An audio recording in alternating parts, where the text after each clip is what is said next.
All right, Shalom. First and foremost, I want to give all praise, honor, and glory to Yahweh, Bahashim, Yahushua, Bahashim, Rakak Kodash. Double honor to the apostles and elders, great millstone that taught us his truth and that rule well. And salutation and much love for you, Aki, pushing his truth and sincerity over the four corners of the earth and enduring afflictions to feed and edify the elect. So I want to come out here, once again, prophesy to you so-called Negroes, Latinos, and Native Americans, let you all know that you're the children of Israel. All right, prophesy this is the end of, your captivity. This is Babylon the Great, all right, according to the scriptures. All right, and hey, we're going to just kick it off in the prophecies, all right? Because, week after week, we're getting closer and closer and closer to the end. We have multiple signs showing us where we are in this here thing, man. We have multiple things that's letting us know, hey, man, these are the signs that, back in the prior times that the elect, the men of the Lord, were looking for, man. All right, and now we're living in those times now where these things are actually coming to pass. So what? We can measure the times diligently in themselves and see that these things are there, and we can also give praise and honor to the Lord. So, hey, as we're out here just, watching as things is transpiring and everything else like that, we can, how do I say, build our faith up, man. All right, because as the scriptures say, we're supposed to, how does it go? In Habakkuk 2, make it clear that he may run that readeth it. All right, so hey, as we're constantly coming out here and edifying the elect, we break these things down unto you. So what? That whenever you see these signs, man, all right, you can take heed to these signs, man, and prepare yourself, man. All right, so I'm gonna start out here in the book of 2nd Ezra 16, and start at verse 6. Let me go back actually. This is 2nd Ezra 15:1. It says, Behold, speak thou in the ears of my people the words of prophecy which I will put in thy mouth, saith the Lord. All right, and so that's what we come out here to do. All right, we prophesy unto the elect, man. All right, whether they will hear, whether they will forbear. Well, the elect's going to hear, but we're supposed to prophesy to our people whether they hear or whether they forbear, man. All right, that's going to be a deciding factor of who is who, man. All right, the elect is going to hear and they're going to hearken, they're going to take heed to these things, man. But 2/3 of our people, they're going to go astray. They're not going to listen, like the scriptures say that the Lord has have them blinded, man. All right, he's closed their ears so they can't hear and understand these things, man. But ultimately, hey, this is for the elect. And if, you are the elect, you're watching and you're seeing these things and you're measuring the times diligently. You're seeing all the things that's coming to pass, all right, and you're taking heed and you're moving accordingly to these things. All right, going back, it says, Behold, speak thou in the ears of my people the words of prophecy, which I will put in thy mouth, saith the Lord. Now, let me go back into read this here in the book of Revelation. All right, this is Revelation chapter 19. All right, Revelation 19 and verse 10. It says, And I fell at his feet to worship him, and he said unto me, See thou do it not, for I am thy fellow servant and of thy brethren that have the testimony of Yahushua. Worship the Lord, for the testimony of Yahushua is the spirit of prophecy. So when we go into it with the spirit of the Lord is what? The spirit of prophecy. So this is why the scriptures say, Speak thou in the ears of my people the words of prophecy. All right, because why? This is what's important for us to understand right about now. This is important for us to be able to measure the times diligently in itself, man. All right, because, this is going to keep you up on your toes in these points in this time of day, man. Because why? You'll have people that are, how they say, complacent. All right, they're cold or lukewarm. Why? Because they're not watching, because they're not seeing the things that's going on around them. All right, I always give the example of, as a little child, you could be acting up in the house and everything else like that, and your mom may say, I'm going to tell your dad, or wait till your daddy get home, man. All right, and then a lot of times that would strike enough fear into you for you to just calm your ass down, man. All right, but then sometimes the kids would just keep jumping around, doing whatever they was doing until what? Until the point in time they hear that garage door open, or hear the car pull up in the driveway, or hear those keys going into the door. Once they heard that, then they got on on their P's and Q's, and what is that likened unto? All right, the prophecy was, hey, when your daddy get home, you're gonna get in trouble. All right, and then what are the signs measuring that you use as the measurement? All right, I heard the garage door open up. All right, I heard the keys in the door. All right, these are all signs for telling that, hey, he's about to walk through this here door. So we can liken that into the same times now, man. All right, the prophecy is what? The return of the Lord. All right, destruction unto the wicked, salvation unto the elect. All right, what are the signs? We have multiple signs in the scriptures, which we're going to get into. All right, but look, when you're watching, you see these things coming to pass all around you, man. All right, and again, going back to, this is why, we make it plain that he may run that readeth it, because why? So when you see these things, it's not like, one of those measuring sticks. Like, back in the olden days, people would say, hey, how are we going to know when these things is coming? How are we going to know when Jacob's trouble is here? How are we going to know when these things is, hey, man, how are we going to know when the microchip is, or the MOTB is being pushed?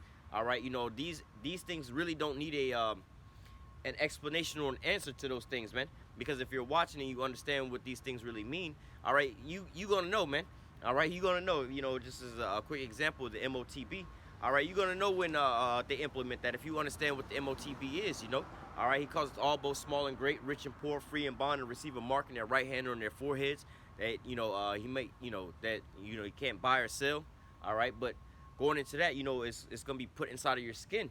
All right, inside of your flesh. So if you understand and know that, when you just sit and it's plain unto you, all right, when you see the news channel and you see these news articles and different technologies and things like that coming out, all right, when they mandate certain things, hey, you need this, you need that, we're gonna have to put this inside of you to be able to track and trace and everything else like that.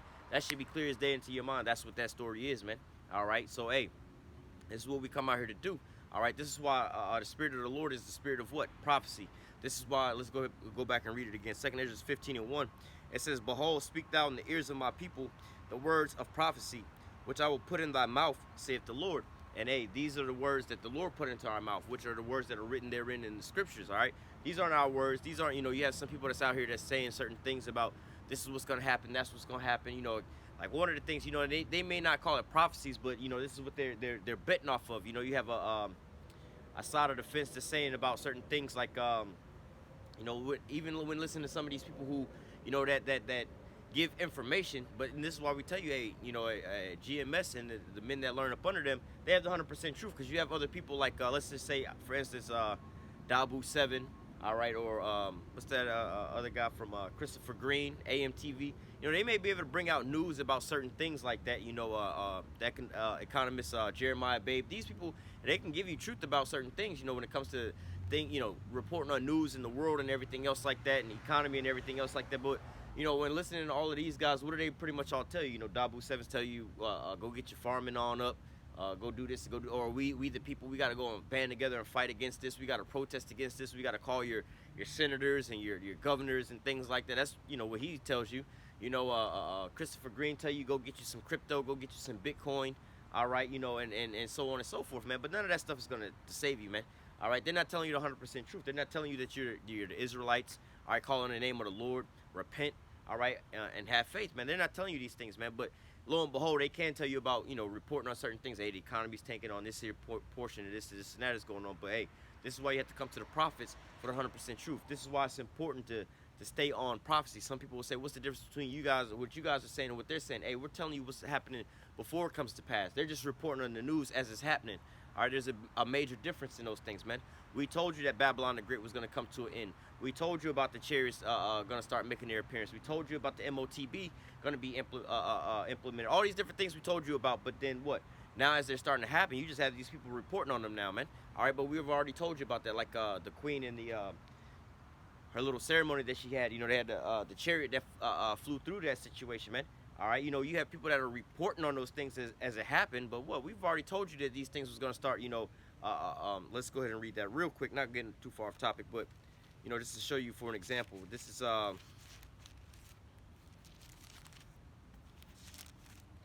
Revelation chapter 1, verse 7. It says, behold, he cometh with clouds, and every eye shall see him, and they also which pierced him, and all kindreds of the earth shall well because of him, even so, amen. So, hey, man, these people are going to start seeing more and more of these chariot sightings. More and more people are going to start seeing so-called UFO sightings. They're going to be reporting on these things. But ultimately, it's going to come to a climax to where it's not going to be hidden anymore. And this is part of the reason why you're starting to see them come out on the news and make these, how do I say, these so-called revelations, more or less to say. They're uncovering these things militarily wise and everything else like that, because hey, we're getting to that point where these people are starting to look for answers, man. But ultimately it's coming down to what? Prophecy, man.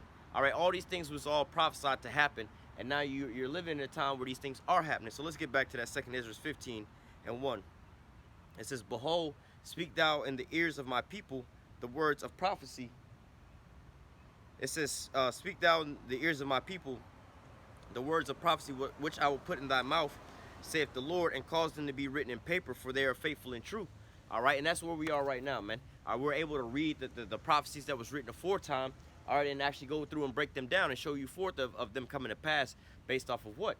The men of the Lord that was before us, they heard the word of the Lord, and they caused them to be written down in paper, which we know of as what? The scriptures, man. All right, it says, behold, speak thou in the ears of my people the words of prophecy which I will put in thy mouth, saith the Lord, and cause them to be written in paper, for they are faithful and true.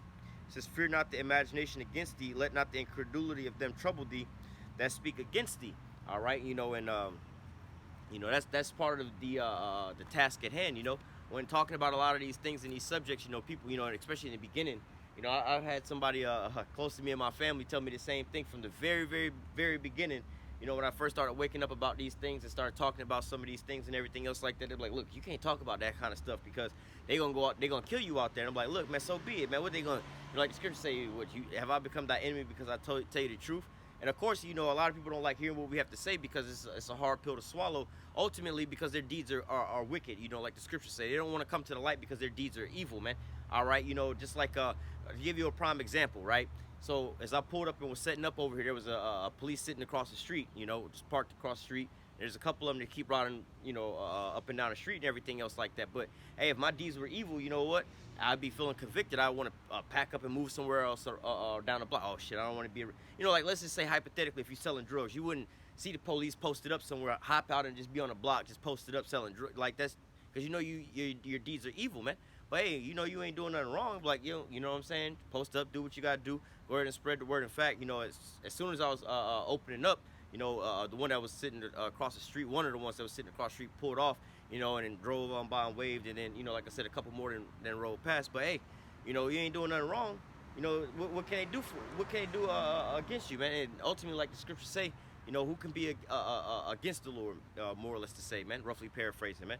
All right, so hey, this is what we come out here to do. So the only people that are so-called convicted about these things or don't want you to bring these things out, all right, they're hurting their spirit because they know that their deeds are evil, man. Oh, don't talk about what what those moles are doing and this and that. Just let them be them.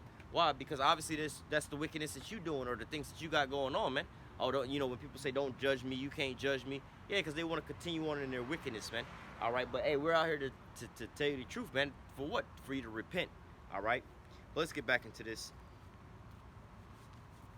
All right, so let me read this again. Behold, speak thou in the ears of my people the words of prophecy which I will put in thy mouth, saith the Lord, and cause them to be written in paper, for they, it says, and cause them to be written in paper, for they are faithful and true.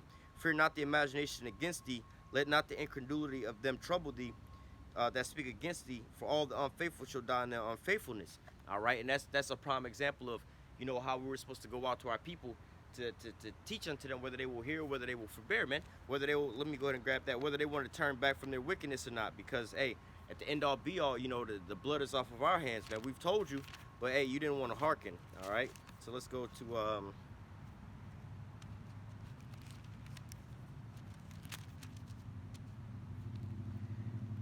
matter of fact, let me start back a little bit. This is, let me start at the top of this and then I'll jump over. Ezekiel chapter 2, verse 1. And he said unto me, Son of man, stand upon thy feet, and I will speak unto thee. And the Spirit entered into me when he spake unto me and set me upon my feet, and I heard him that spake unto me. All right, so hey, part of this is you got to hear first, man. All right. And he said unto me, Son of man, I send thee to the children of Israel, to a rebellious nation that have rebelled against me. They and their fathers have transgressed against me even unto this day. And that's the root of our people, man. Our people are hard-headed, stiff-necked people, man. You could tell them over and over and over and over and over and over again, and they feed them the analogies of what's going on, but yet they don't understand these things, man. Yet they don't want to take heed to these things, man. Yet they don't want to. Matter of fact, let me grab this other precept real quick.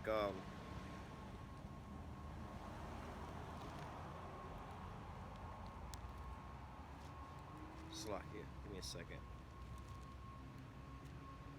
Yeah, Ezekiel chapter 33 and verse 30.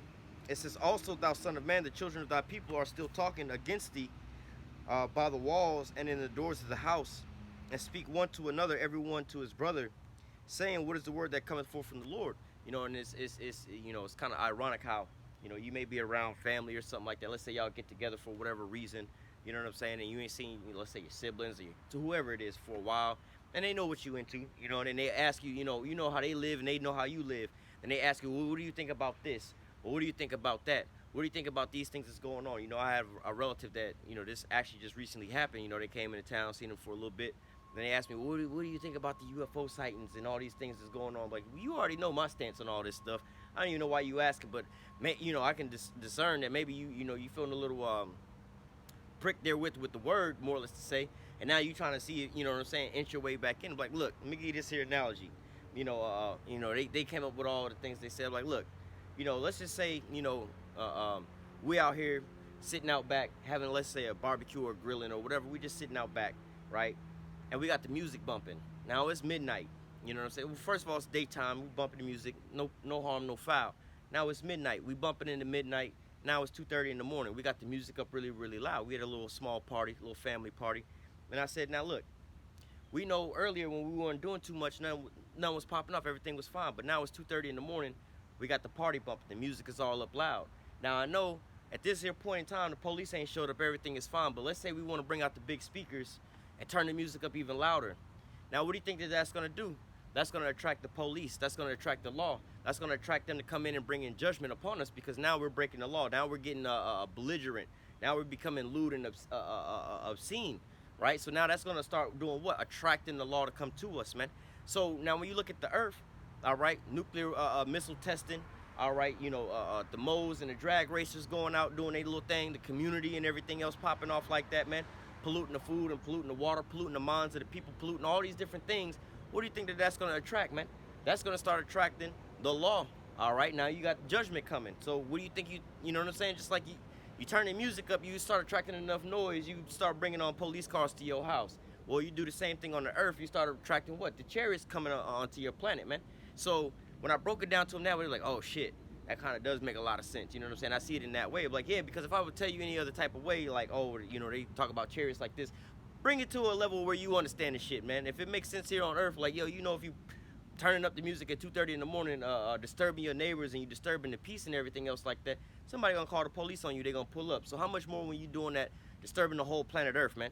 All right, the whole Earth is in array. It's out of whack. It's turned upside down. So when you do that, hey, the person who created the Earth, the person who's in charge over the whole Earth, who has dominion ultimately, all right, who has power to give dominion unto the Earth, you know what I'm saying? Tell you, hey, look, because just like you may have your house, right? You have dominion on your house, but guess what? The police can come in. Hey, you gotta come up out of here. We're gonna take you on up out of here. You acting out too much, man. You over here beating your wife and doing this and that. We pulling you up out of there, bro. I don't give a damn if it's your house or not. You don't know how to act up in that bad boy, so we gonna have to pull you up out of there, man. So same thing, man.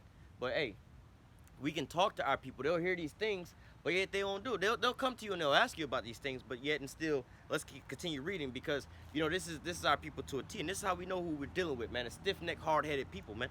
All right, Ezekiel 33 and 30, it says, also thou son of man, the children of thy people are talking against thee by the walls and in the doors of the house, and speak one to another, everyone to his brother, saying, come, I pray you, to hear what is the word that cometh forth from the Lord. And they come unto thee as the people cometh, and they sit before thee as my people, and they hear thy words, but they will not do them. For with their mouth they show much love, but with their heart goeth after covetousness. And so, like I just explained, a real life scenario of me explaining these things. Hey, man, hey, you over here, obviously you're feeling some type of way about the chariots and things like that. We weren't talking nothing about none of that type of stuff. Now all of a sudden you want to start bringing up this here topic. What's going on with this? What's going on with that? What's all this? And then you living your life a certain type of way, balls to the wall type situation. Now all of a sudden you're concerned about the chariots. Well, let me give you an example about, somebody called the police on you wrecking your goddamn party because your music is up too loud. You're disturbing the peace. It's the same thing, man. All right, these are concepts you understand here on the earth. All right, well, we got to follow law, statutes, commandments of the Most High. What that mean? Well, wait a minute. When you riding up and down the street, don't you follow the law, statutes, commandments of the road? You got a speed limit. You got stop signs. You got red lights. You got turn signals. You got the right of way, passing on this side, passing on that side, merging this way, yielding. You got all those law, statutes, commandments that you follow day in and day out. You don't question them because you know that you follow those for what? Order on the road, for a safe travel, man, to get from point A to point B in a safe way. All right, don't you want to end off your life destination in the safe way? So why not follow the law, statutes, commandments that was given unto us, man? All right, now every different nation have different laws, man. All right, over here in America, we drive on the right side of the road. Some places they drive on the left side of the road, but that's different places, different rules for different places. But yet people still want to go left and right with those things. All right, so going back, this is Ezekiel chapter 33 and verse 30 again. Also, thou son of man, the children of thy people are talking against thee by the walls and in the doors of the house, and speak one to another, everyone to his brother, saying, come, I pray you, to hear what the word is that cometh forth from the Lord. And they come to thee as the people cometh, and they sit before thee as my people, and they hear thy words, but they will not do them. For with their mouth they show much love, but their heart goeth after covetousness. So, and they want to go after doing whatever they want to go and do, man. They want to go after their own wickedness, man. They want to continue on in the things that they indulge in, which is feeding what? The flesh, man. Not living after the spirit. They want to go continue feeding after the flesh, man. They'll hear these things. Yeah, I hear you. But shit, this shit here feel way better, Yeah, I know what I need to be doing. Hey, it's just almost like a gluttonous person, man. They know that, hey, I know dieting and exercising, eating the right foods is going to get me to lose weight and everything else like that. I hear you, bro, but this here ice cream and this cake is just, it tastes too good, man. So I'm going to just continue on in this, all right? And guess what their end result is, man? A fast death, man, all right? Unhappiness. But, hey, for the temporary gain of pleasure, they risk the rest of everything else, man. And that's what you 2/3 of our people are doing, man, all right? Continuing on.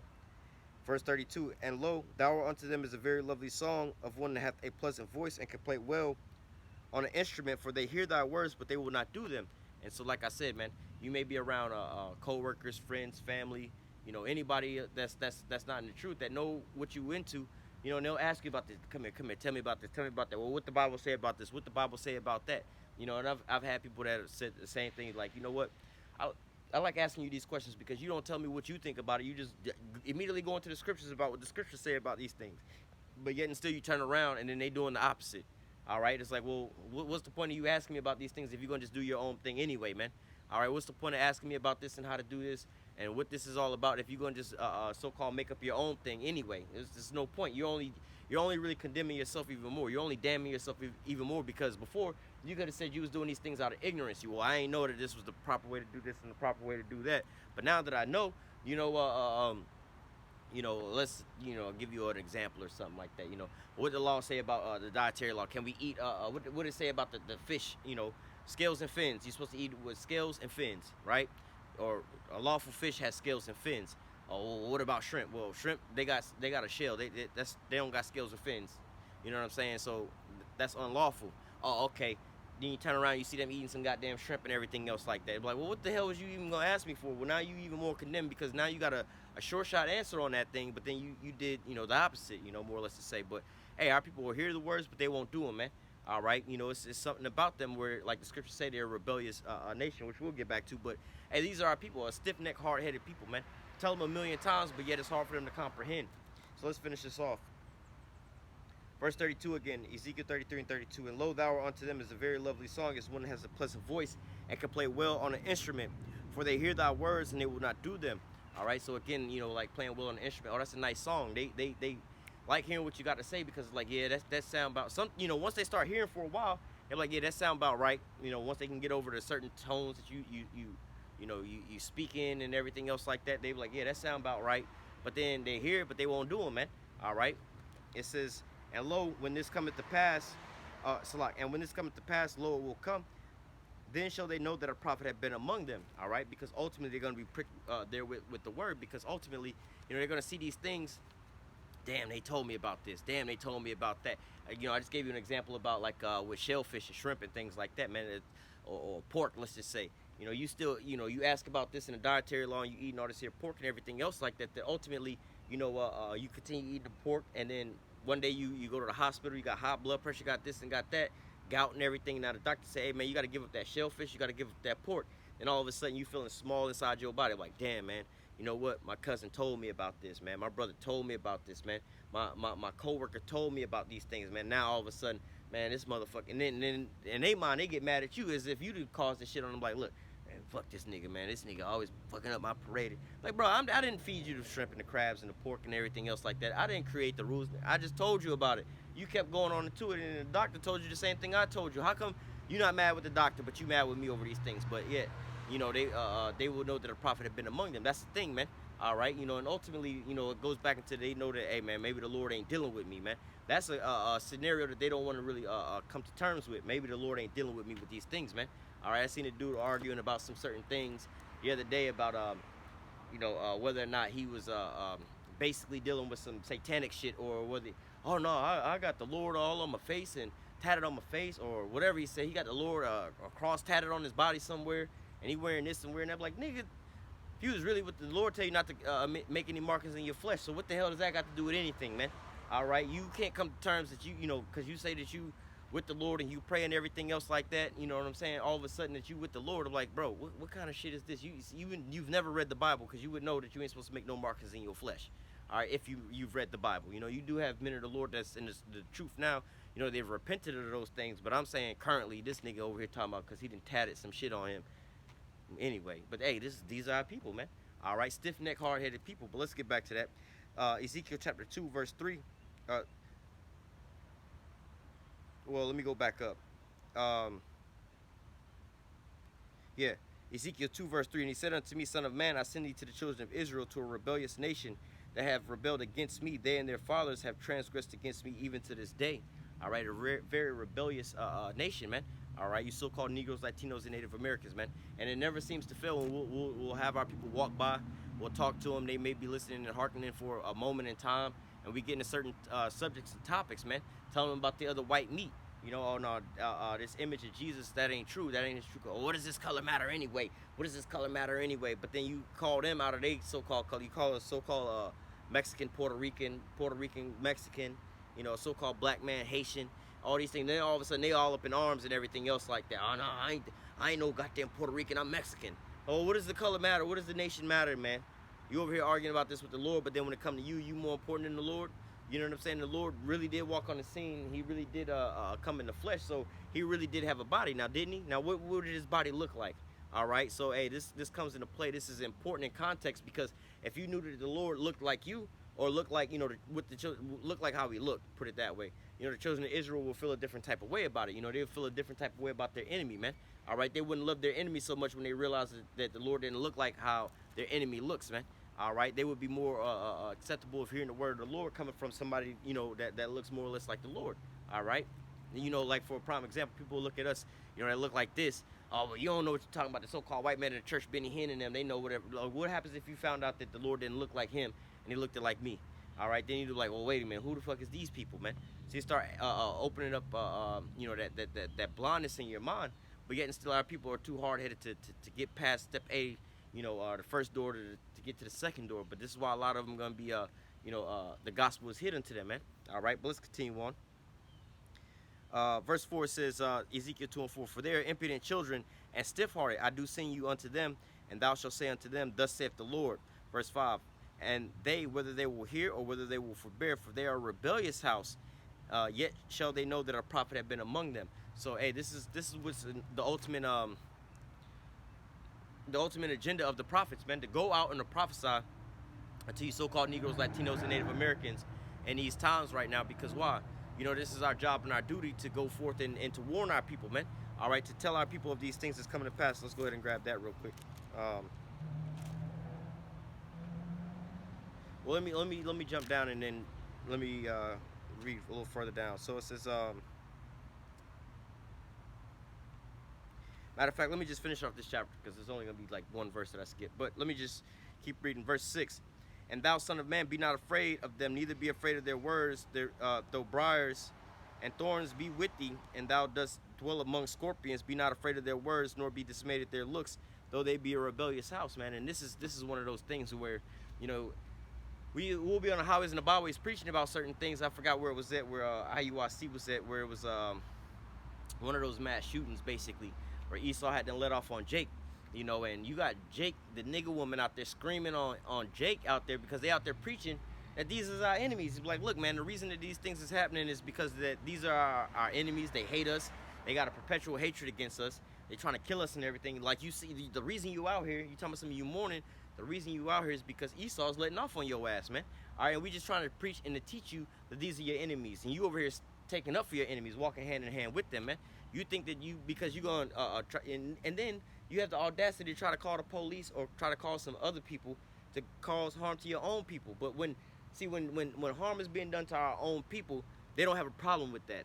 All right, but they want to go in Captain Save a Edomite type situation. That don't make no damn sense. But these are the thorns and the bars we got to deal with our people, man. We're here trying to show our people love, but yet and still, you know, they over here trying to cause harm unto us, man. All right, the only people that come up on the highways and the byways that want to stab you, shoot you, cause you harm, threaten you, and things like that, be Jake. All right, Esau come up, you tell their ass, hey, man, you going into captivity, you going to slavery, you, your children, your whole family, y'all gonna be our slaves forever, man. They gonna be like, man, that's some bullshit. We don't believe that. We hope y'all repent. And they walk the fuck on, right? That's like the worst that they do, man. They might get a little drunk, and then they might be like, you guys are racist. You guys are Muslims and racist. And they walk the hell down the block, man. All right, but Jake, oh no, Jake go to a whole nother level, man. All right, we gonna come back around the block. Y'all better not be on the block when we come back.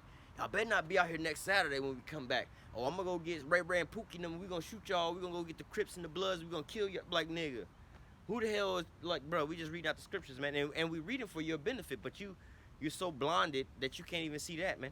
We telling you that you about to have up next, man. You about to be in the kingdom of heaven. We don't want the kingdom of heaven. The Edomites can't come with us. Like, well, nigga, you not in his kingdom of heaven. This is why you over here talking about Black Lives Matter. This is why you over here screaming for reparations, because he in his heaven, and you still at the bottom serving his ass, man. We telling you that the tables are about to turn, and you finna be at the top, and he finna be serving you, but you want him to be right there beside you. You still want to be a house nigga with this nigga, man, while he's still the master of the house. But these are our people, man, a stiff-necked, hard-headed people, man. Thorns and briars. These are the people that's over here poking you in the side, that's being a pain in your, like they say, man, bro, you a pain in my ass, bro. Like, you goddamn, like, bro, go on, man, go on down the block, man. When you trying to be preaching and stuff, Jake is the ones that's coming up like that, that's doing all these different things, man. It's not Esau, man. Esau, he take his shit, you know what I'm saying? Like I said, the worst that he do, he'll call us racist and move on down the block, man. And he get all roused up, and they just keep it fucking moving, man. They might be a little hurt, and they come back, and they just be asking more and more, well, what about that? What about that? I give them that, man. At least they be asking some questions, man, trying to wiggle their way the fuck up out of there. But Jake just be trying to overtalk your ass, man. Jake be trying to do any and everything to get you to act all carnal with their ass. But, hey, Esau, he get hurt, and he just keep it moving, man. All right? But, hey, our people are rebellious, stiff-necked, hard-headed ass people, man. All right? Going back, Ezekiel chapter 2, verse 6, and thou, son of man, be not afraid of them, neither be afraid of their words. Though briars and thorns be with thee, and thou dost dwell among scorpions, be not afraid of their words, nor be dismayed at their look, though they be a rebellious house. So, hey, man, forget about them niggas, man. You know, the major way to deal with them is, hey, man, don't go antagonizing them, because you already know that. All right, so, like, you know, I forgot how Jay-Z said it. He said it in one of his songs. He was like, he say something like, you shoot me, you become famous. I shoot you, I become, like, you know, I basically a retard. I done lost everything that I got. If I go at you, you know what I'm saying, I'm gonna lose everything. But if I mention your name, you become famous. So if it's best for me to just ignore your ass, man. So for us in this here thing, man, hey, man, don't antagonize them. Let them go on about their business, because why?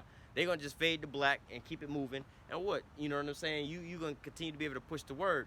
But hey, you out here, you know, firing them up and everything else like that. They already a goddamn demon, man. It don't matter what happens to them, and they life already lost. But look, now you over here fighting with a damn demon. Y'all both get locked up or something like that. Then you can't push the word, man. You in a lose-lose situation with them. You're not gonna win. It's not like you gonna cuss this nigga out, whoop this nigga's ass, and then all of a sudden, oh, I get it now. I get it now. You're not gonna come to that conclusion, man. The way it's gonna end off for him is he gonna just argue his way into his spirits die down and get on down the damn block, man.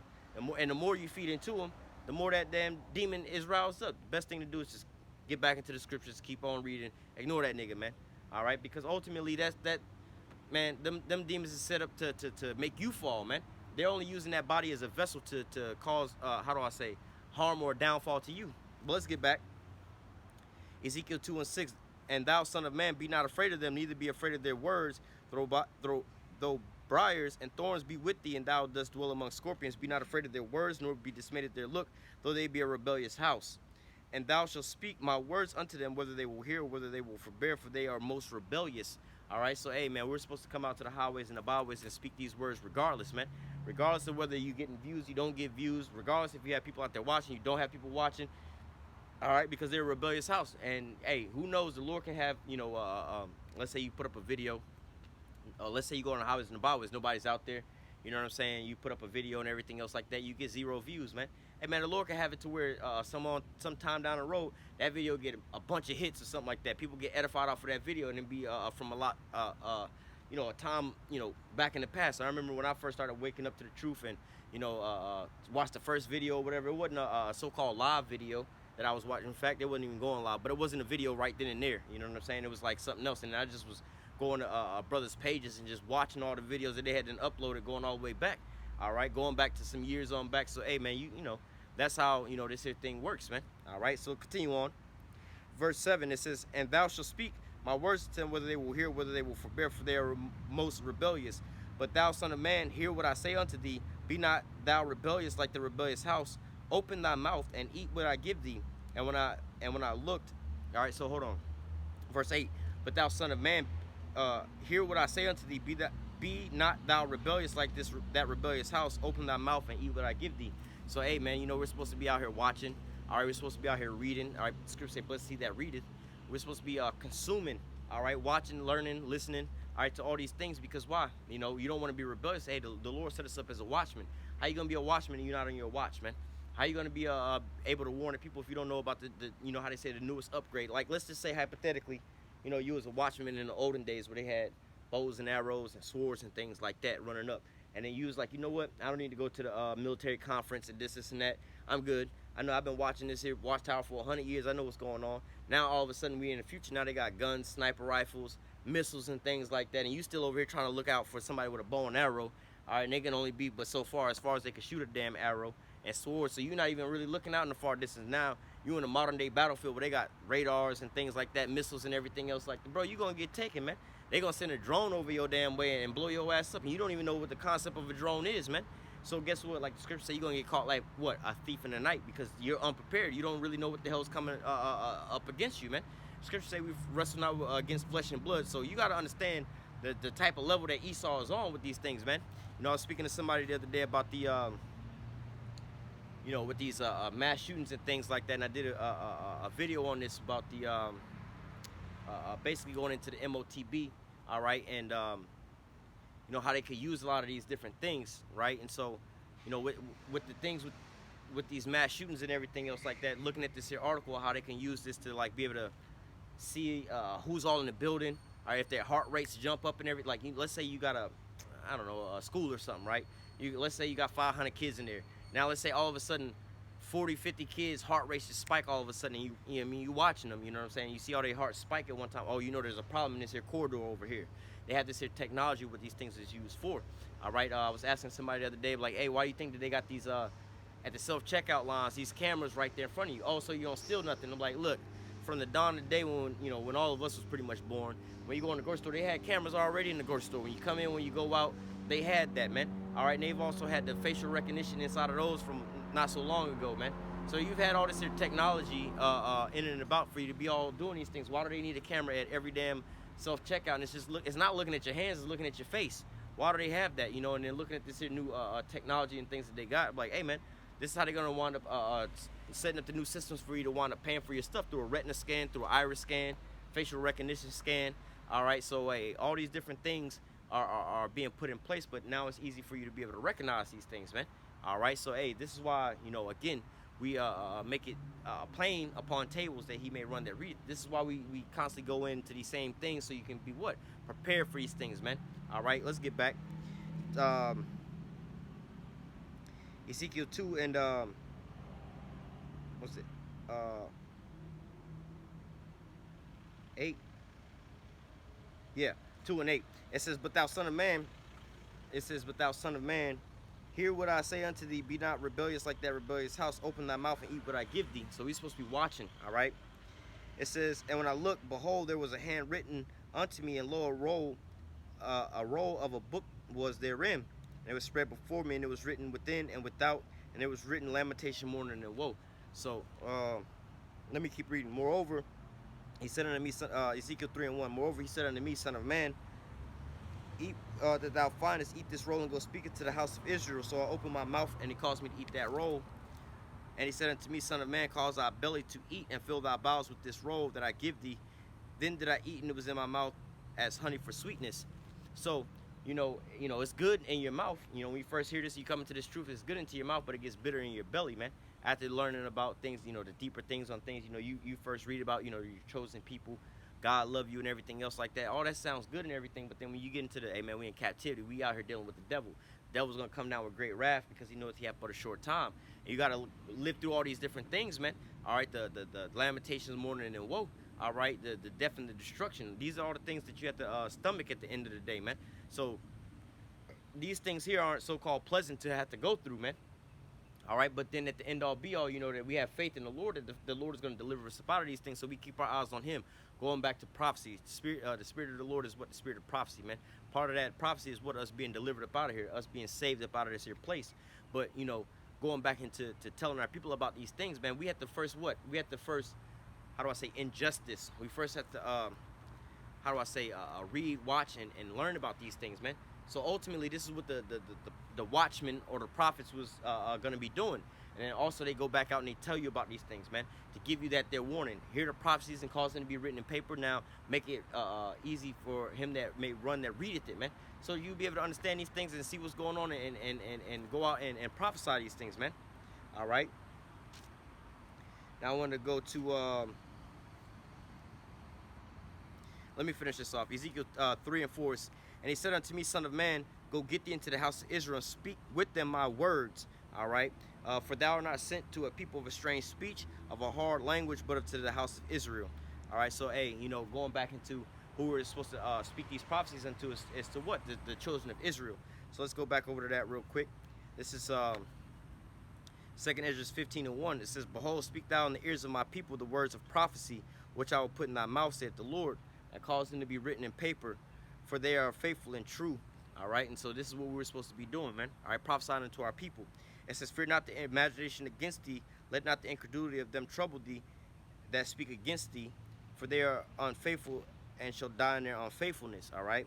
So, hey, you know, this is what we're coming into. All right. So let me go into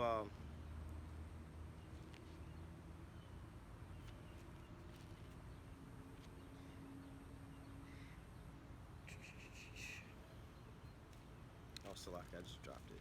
Hang on. Ezekiel chapter 3, verse 17. All right. It says, Son of man, I've made thee a watchman into the house of Israel. Therefore, hear the word of my mouth and give them warning from me. All right.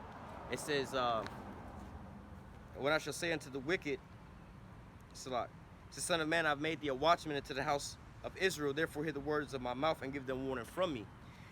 And when I say unto the wicked, thou shalt surely die, and thou givest him not warning, nor speakest to warn the wicked from his wicked ways, to save his life, the same wicked man shall die in his iniquity, but his blood will I require at thy hand. So, hey, we're supposed to go out and give the people, the children of Israel, a warning, all right, that they may repent, that they may return from the wicked ways of what they're doing, man. All right, we're supposed to be giving the children of Israel you know, how they would say, a space of repentance, man. Hey, man, look, wake up. This is what you're doing wrong. Come back into the Lord, you know, repent, man. All right. Some people say that, you know, oh, I didn't live my whole life in sin and this and that. Hey, man, but look, you know, the Lord winked at our you know, uncleanliness at those points in time, our transgressions at those points in time. We didn't know what the hell was going on, man. You know, I grew up as a little child and everything else like that. My parents taking me to go get haircuts and edges and things like that. Growing up eating pork and everything else like that. But guess what? You know, once I became, how do I say, once the truth had became known unto me, I put off those things, man. Now, you know, you're being held liable to those things. But if you don't know, hey, man, hey, you got to be told, man. All right, so you have to be warned about these things, and this is what we're out here doing, man. All right, verse 19. Yet if thou warn the wicked, and he turn not from his wickedness, nor from his wicked ways, he shall die in his iniquity, but thou hast delivered thy soul. And so, like, like I said earlier about you know, some people coming up and asking you about certain things. Oh, well, what the scripture say about eating pork and everything? Hey, the scripture say you ain't supposed to eat no pork, man. Oh, okay. And you tell them about that. And now the blood is off your hand, but guess what? He done went off and ate him a pork sandwich, pork chops, things like that, some bacon and stuff. Hey, man, now, hey, you gonna die in your own iniquity, but the blood is off my hand. I told you, I've warned you. I told you about these things. You know, how much more when it comes to something more serious like the MOTB?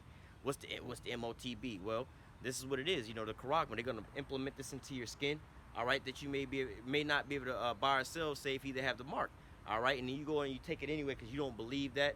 You want to go do whatever you want to go do, or you think you can go and get it and you can go and take it out when the Lord come back. Hey, man, you're going to be a partaker in the lake of fire, man. All right, you're going to be turning into missile food, man. All right, you're going to die in your own iniquity. But what? The blood was off of our hand. We warned you about these things, man. Then you're going to be pricked there with the word therein, man.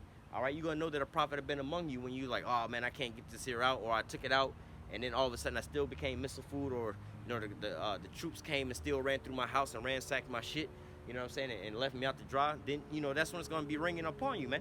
That's when you're going to realize, damn, man, those men was telling the truth the whole time, man, and there's no escaping these things, man. All right, how much more, hey, you should take for these things right now that's going on as an example. We told you about the downfall, which Lord, we'll get into it in a second. The downfall of the economy here in America, the things, how things is going bad and everything else like that.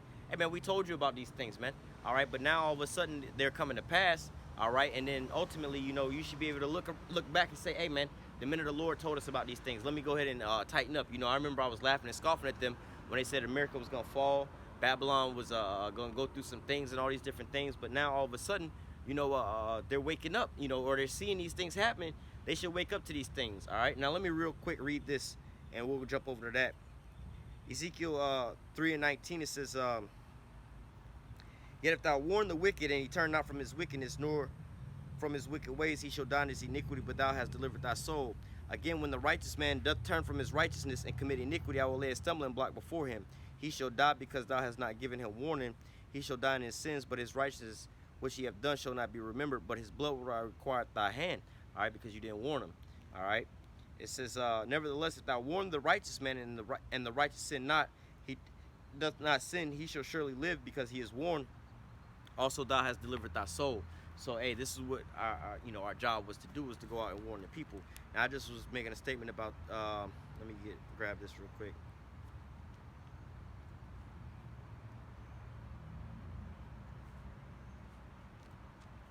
So this is because I was just making a statement about this. Let me grab this other precept too. Let me find this one. All right, and then let me find this other precept real quick.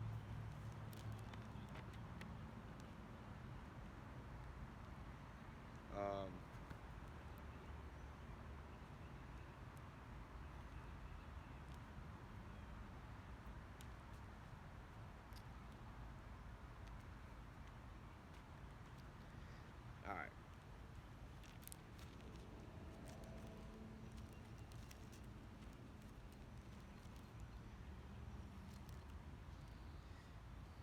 Come on, one more page. All right, this is. All right. This is Ecclesiastes. Hang on.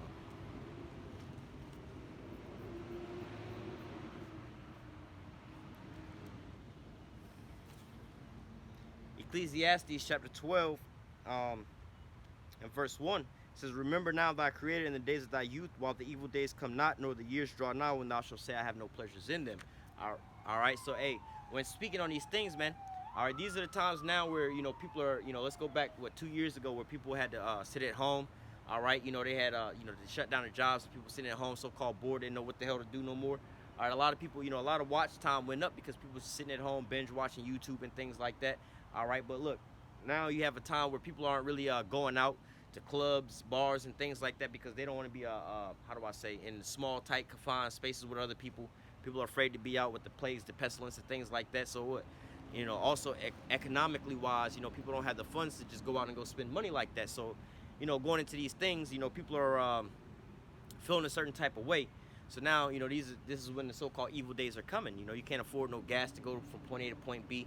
People don't have the money now to go out to eat and have a nice little dinner and everything else like that. So, hey, they can barely eat some ramen noodles at the house. So, you know, people are in a certain type of way.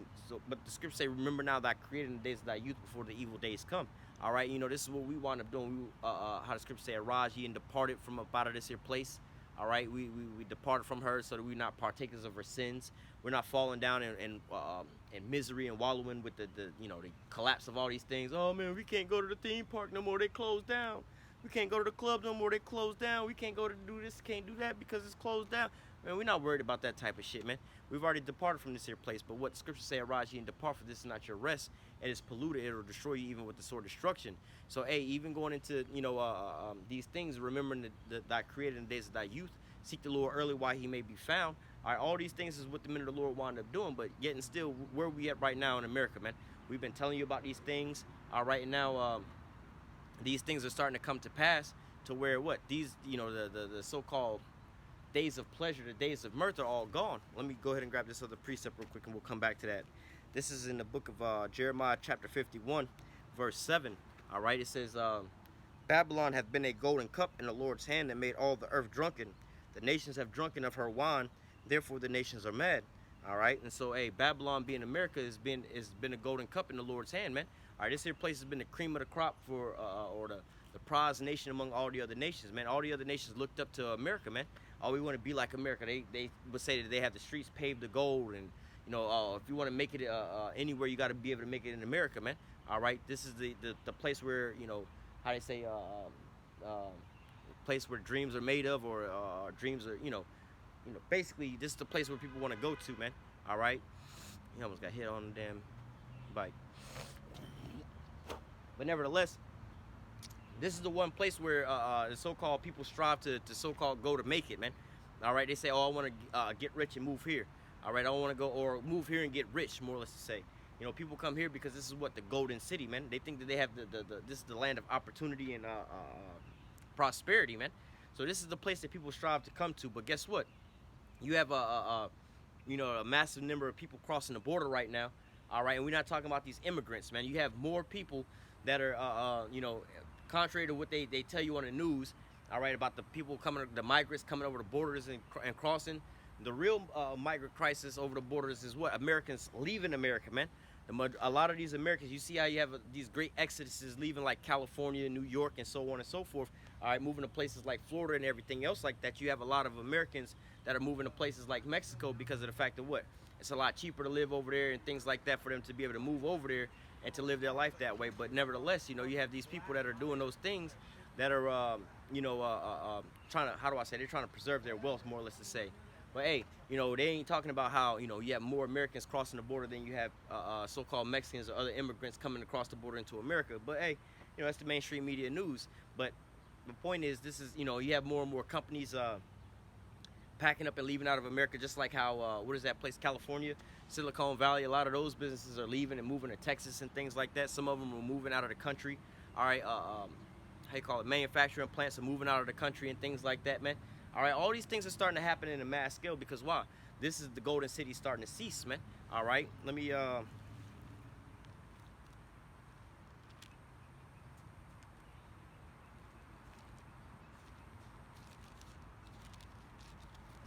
this is Isaiah 14:4. It says, thou shalt take up this proverb against the king of Babylon and say, how has the oppressor ceased and the golden city ceased? All right, so hey, well, let me keep reading. Isaiah 14:4 says, thou shalt take up this proverb against the king of Babylon and say, how has the oppressor ceased and the golden city ceased? The Lord has broken the staff of the wicked and the scepter of the rulers. He who smote the people in wrath with a continuous stroke, he that ruled the nations in anger is persecuted and none hindereth. So hey, oh man, I shouldn't have dropped that. Let me go back.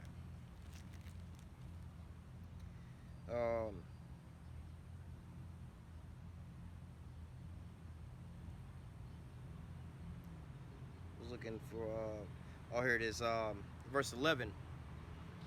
It says, thy pomp is brought down to the grave, and the noise of thy vows, the worm is spread under thee, and the worm covereth thee.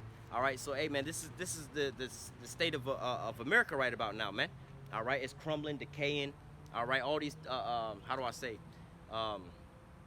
economic collapse is going on here in America, man. More and more people are leaving up out of this here place due to what?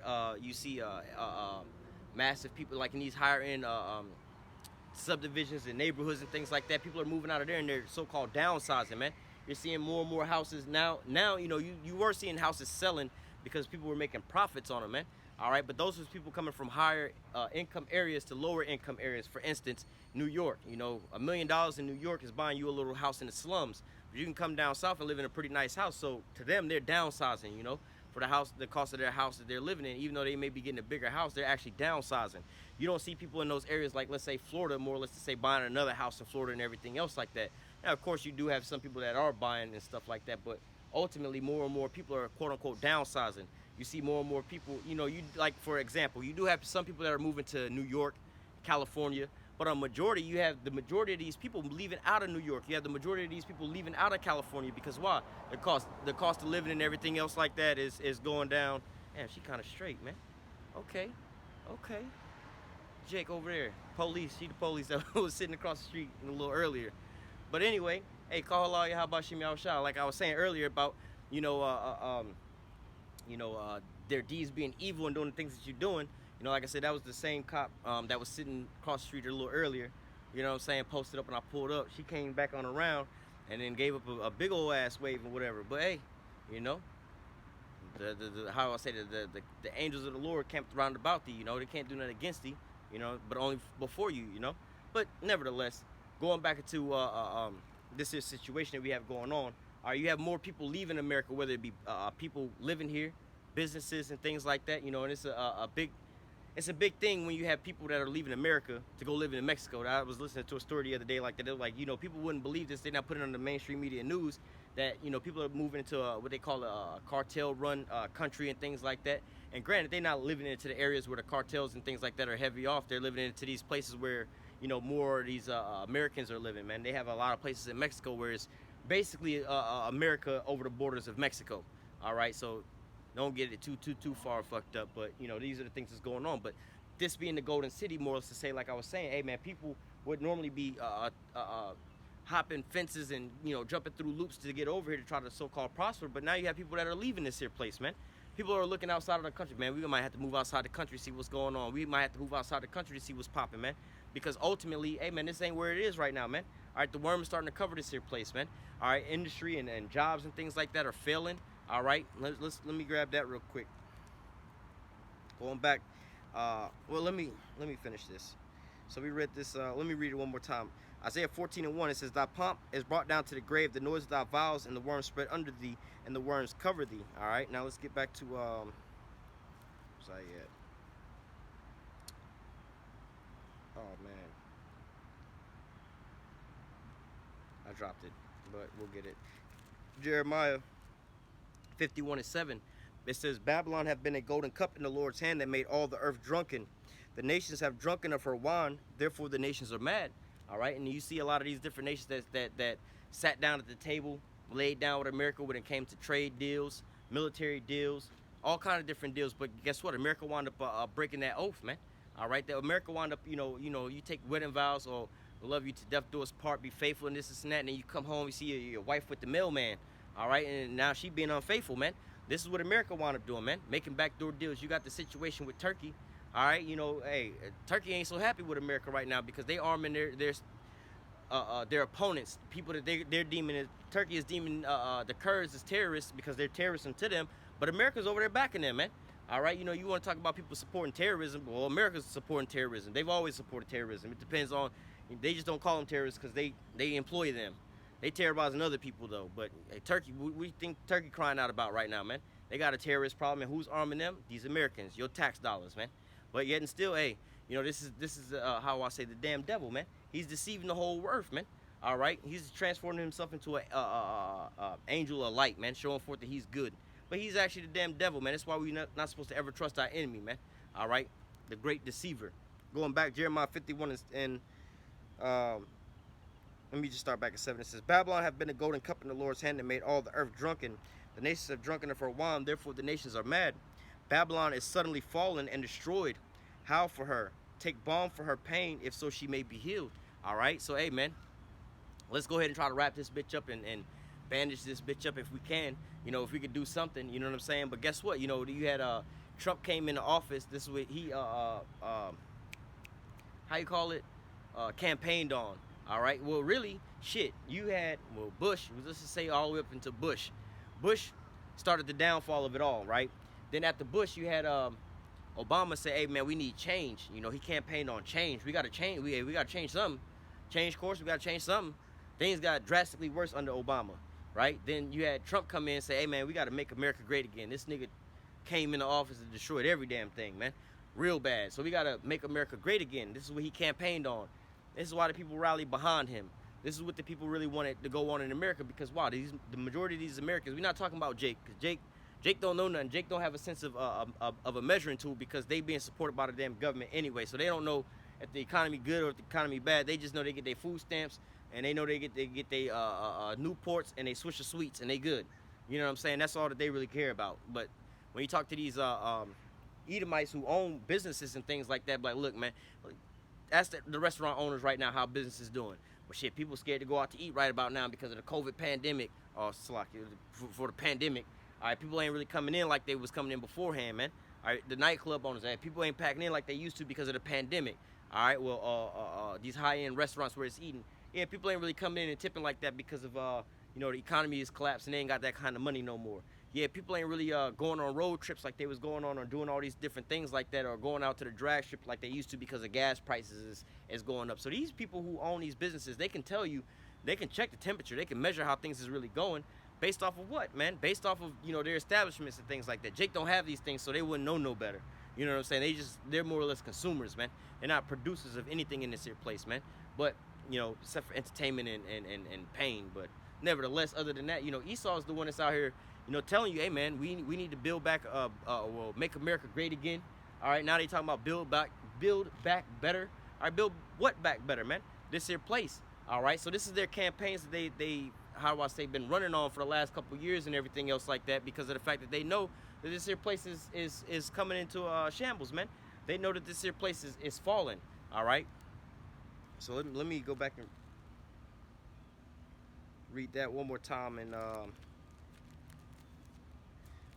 where is it at? Isaiah, hold up. Isaiah 14, if I can get there. Isaiah 14 and 4. Thou shalt take up this proverb against the king of Babylon and say, how has the oppressor ceased and the golden city ceased? All right, so hey, now Babylon is fallen. All right, and become you know, a goddamn cage of every foul bird. So, give me 1 second.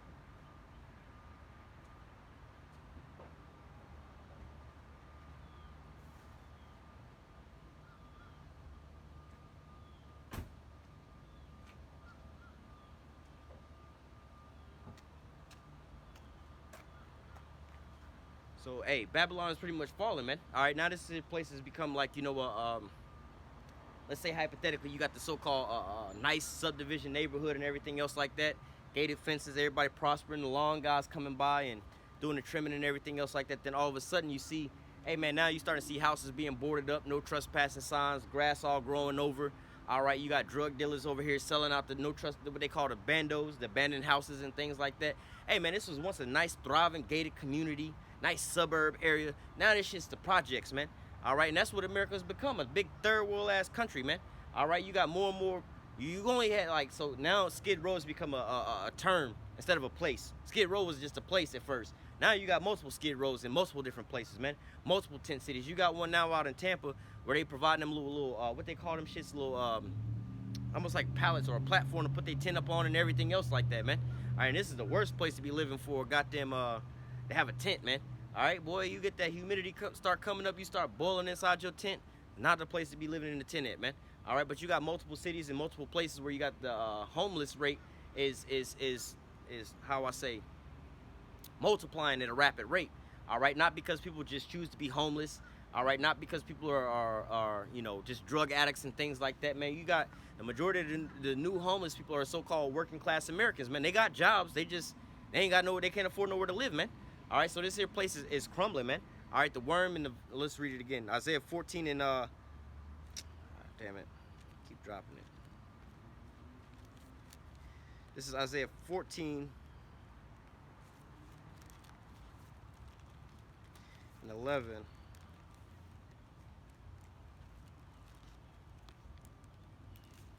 All right, Isaiah 14 and 11, it says, thy pomp is brought down to the grave, the noise of thy vows, the worm is spread under thee, and the worm covereth thee.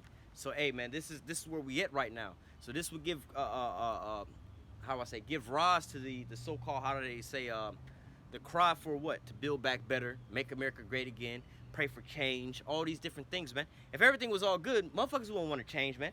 All right, if you a billionaire and you living your life to the fullest, you're not looking for change, bro. You praying for this to keep going. Hey, man, hey, how DJ Khaled said, yeah, keep going. That's what you want if you up on top, man. Nobody up on top want change, man. If you undefeated, let's say you're a boxer, a football player on a team, or a basketball player, and y'all just winning undefeated, y'all don't want no change. Y'all want to be consistent. You want to keep it going. Right now, America's not winning. That's why they asking for a change, man. That's why they want to make America great again. You not a champ and a reigning undisputed champ, and you want to become great again. All right, now you, like Ali said, I'm the greatest at this point in time, man. You know what I'm saying? You don't want to change, man. All right, you don't want to build back better. You don't want to get knocked down and build back better, man. All right, you know, like you got your boy Deontay Wilder after the Fury situation. Now he's in a situation where he needs to build back better. He's in a situation where he needs to be made great again. He's in a situation where he needs to change something to get back up on his A game. But hey, that's indicative of America, man. The worms is covering this here place. It's all gone, man. Everything is all screwed up out in this here bad boy. All right, Jeremiah 51:7, it says, Babylon have been a golden cup, and Yahweh's hand that made all the earth drunken. The nations the nations have drunken of her wine, therefore the nations are mad. Babylon is suddenly fallen and destroyed. Howl for her, take balm for her pain, if so she may be healed. All right, hey, so do what y'all got to do to try to build this here place back up. All right, go ahead and so on and so forth. Well, it says if she may be healed, but you know, hey, do what you got to do. Go get your how they say, your stockbrokers, your people up on Wall Street and your little plans, quantitative easing. Do all your little witchcraft that you got to do to so-called make it work. Let me come back to that. This is Isaiah 47. Might have to read this whole chapter, but let me finish this off. Jeremiah 51:8. It says, go back. Jeremiah 51:8. Babylon is suddenly fallen and destroyed. Howl for her, take balm for her pain, if so she may be healed. We would have healed Babylon, but she is not healed. Forsake her, and let us go everyone to his own country, for her judgment reaches unto heaven and is lifted up to the skies. All right, and so, hey, again, you have, this is a lot of these different nations that come over here for trade and things like that. They're saying the same thing, man. All right, they're saying, let us go back into our own country, because what the hell we want to come over here for, man? All right, it's a lot more expensive, a lot harder for us to live over here than it is in America. You know, you had a certain point in time where so-called Mexicans will come over to America to, hey, they was making more money for their labor and they could send it back home and live a good life. Now you got motherfuckers that's like, they used to talk so much shit about them. Go back to your own country. They're coming over here stealing our jobs. Now these niggas in America is moving over to other countries, all right, setting up shop over there, well, working over here, but setting up shop over there, you know, causing, destabilizing economies in other nations, man. All right, well, if you got like a millionaire or somebody, not even a millionaire, you got a couple $100,000 that you make in a year, and you go move over to Mexico where they like, you know, way less than that, you buying up the whole damn block. And these people living off of, you know, they, you know, on average $30,000, $40,000, $50,000 a year. You got somebody making six-figure incomes, $400,000 or $500,000 a year. The whole neighborhood them blew up over there. What you think the economy's gonna look like from that around there? You pricing those people out of their neighborhoods, man. All right, now you over here moving into their lands and everything else like that. What if they told you to go back to your country, man? All right, but this is this hypocrite that we living amongst, right? All right, so let's just jump into this Isaiah 47, verse 1. Come down and sit in the dust, O daughter, O virgin daughter of Babylon. Sit in the ground, there is no throne. O daughter of the Chaldees, for thou shalt be no more called tender and delicate. And that's where we are right now, you know. America's no longer being called that golden city, tender and delicate. America's no longer being called the place of joy, the place of mirth. All right, America's no longer being called the place that we want to be to so-called prosper at, man. All right, this is the place where people are like, you know what? They got all them damn mass shootings going on over there, all the robberies, the stealing, people running up in the damn stores, everybody on drugs out there, man. We don't want to go over there, man. We might as well stay, you know, there's some countries where, you know, crime is very low, like places like Sweden and stuff like that. They don't got that kind of crime like that going on over there, man. All right, you know, and in certain places like Mexico, all right, you know, contrary to popular belief, you only got the certain trade routes where the cartels is at like that, man. You can go to other places like that where it's just like, hey, man, the only problem over here is kind of like poverty, man. We don't really make that kind of money. So if Americans go over there, they're like, shit, we can go over here and then we don't have these different problems, man. Again, it's a major problem when you have people that would once come to your country for a better life, leaving your country for an even better life. Like, you know what, we got a better life over here in the hellhole, man. All right, you know how they had a saying, they jumped out of the frying pan and into the fire? That's because you didn't went backwards. You jumped into a bad spot. But hey, when it's better to be into the damn fire than in the frying pan, like, bro, you know what? At least the fire is just fire. Inside the frying pan, it's a grease fire going on, bro. This shit is worse than just being in a regular fire, man. And that's what it's like being here in America right about now, man. All right, the worm is covering this. You got economic collapse. Hey, at a time of economic collapse like this, and you know, and for one, I'm not advocating no kind of stimulus packages or government handouts and things like that, because this is where you got your hyperinflation, why everything's going up, because they just keep printing out money into oblivion. They didn't line their pockets with this here money and printed their way up out of this thing. But nevertheless, we're at a time now where you under this guy Biden and shit like that, man. He over here printing money and sending it over to the goddamn Ukraine to go help them go fight some shit and go, yeah, like, what the hell, what is that benefiting us? This is harming us over here, man. But yet and still, hey, these Americans, they go along with it, man. All right. But not to get too political with the stuff, but hey, this is the shit that they got going on in America, man. If so she may be healed. Try to figure out what you can do to go do all these things, man. Try to figure out what your little witchcraft, what kind of quantitative easing, whatever kind of deal you can try to make. All this is doing is digging your hole deeper, man. All right. Going back, Isaiah 47:2, it says, take the millstone and grind meal, uncover thy locks, make bare the leg, uncover the thigh, pass over the rivers. Thy nakedness shall be uncovered, yea, thy shame shall be seen. I will take vengeance, I will not meet thee as a man. All right, thy nakedness being seen, all right, and being uncovered, man. Hey, man, a lot of these people are starting to look at America now for the wickedness that they got going on, man. They saying, look, bro, we, like, you know, a lot of these countries are, how they say, uh,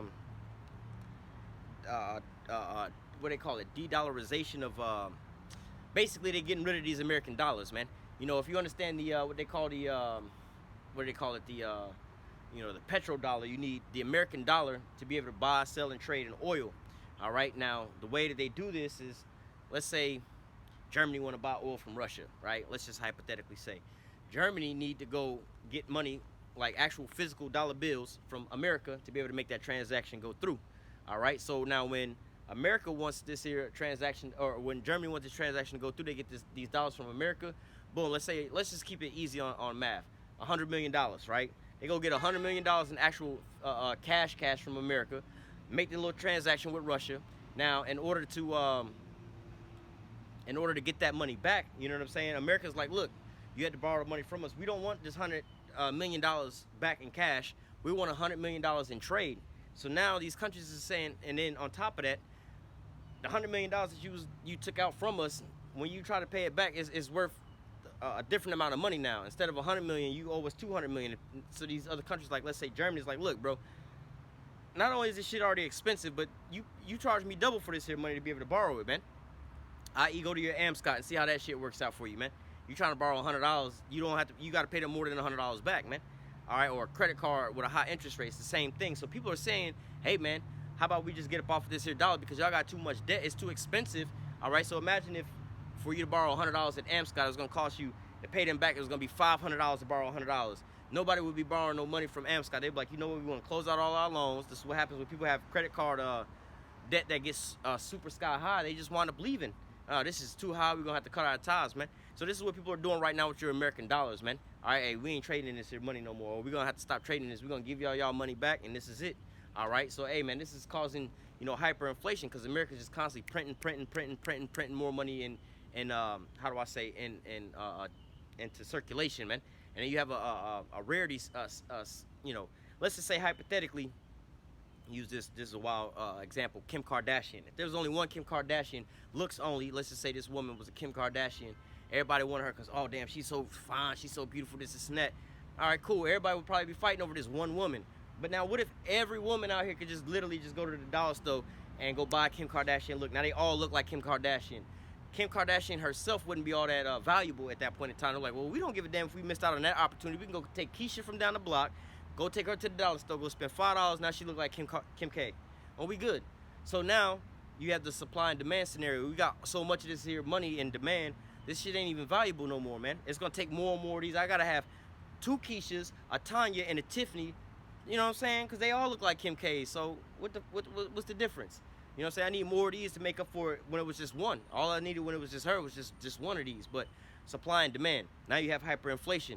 All right, but nevertheless, this is part of their witchcraft that they trying to maneuver their way up out of their so-called you know, their grave or death and decay.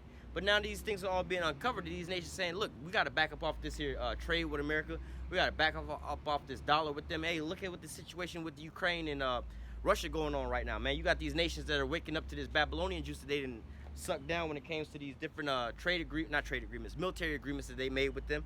All right, and it's like, look, we sanctioning Russia, but it's only hurting us, man. We got to back up off of these deals, man. They waking up to this here Babylonian juice, man.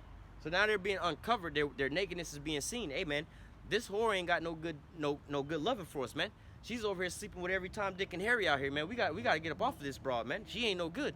All right, so this is what you're starting to see there. America's own allies, Germany, Europe, and all these different nations are starting to do right now, man. All right. Matter of fact, while I'm speaking on that, I want to read this here headline real quick. All right, about this here, this prime example. This is a prime example of what's actually going on. I'm not gonna read the article, but just wanted to read a little bit on the title of this. I just gave that analogy.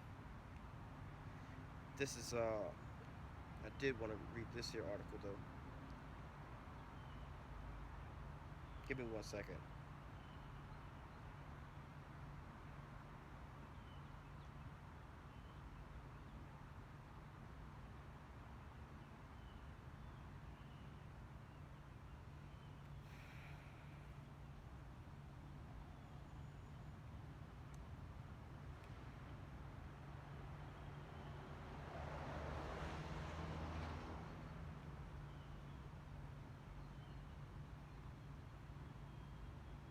Now I could read.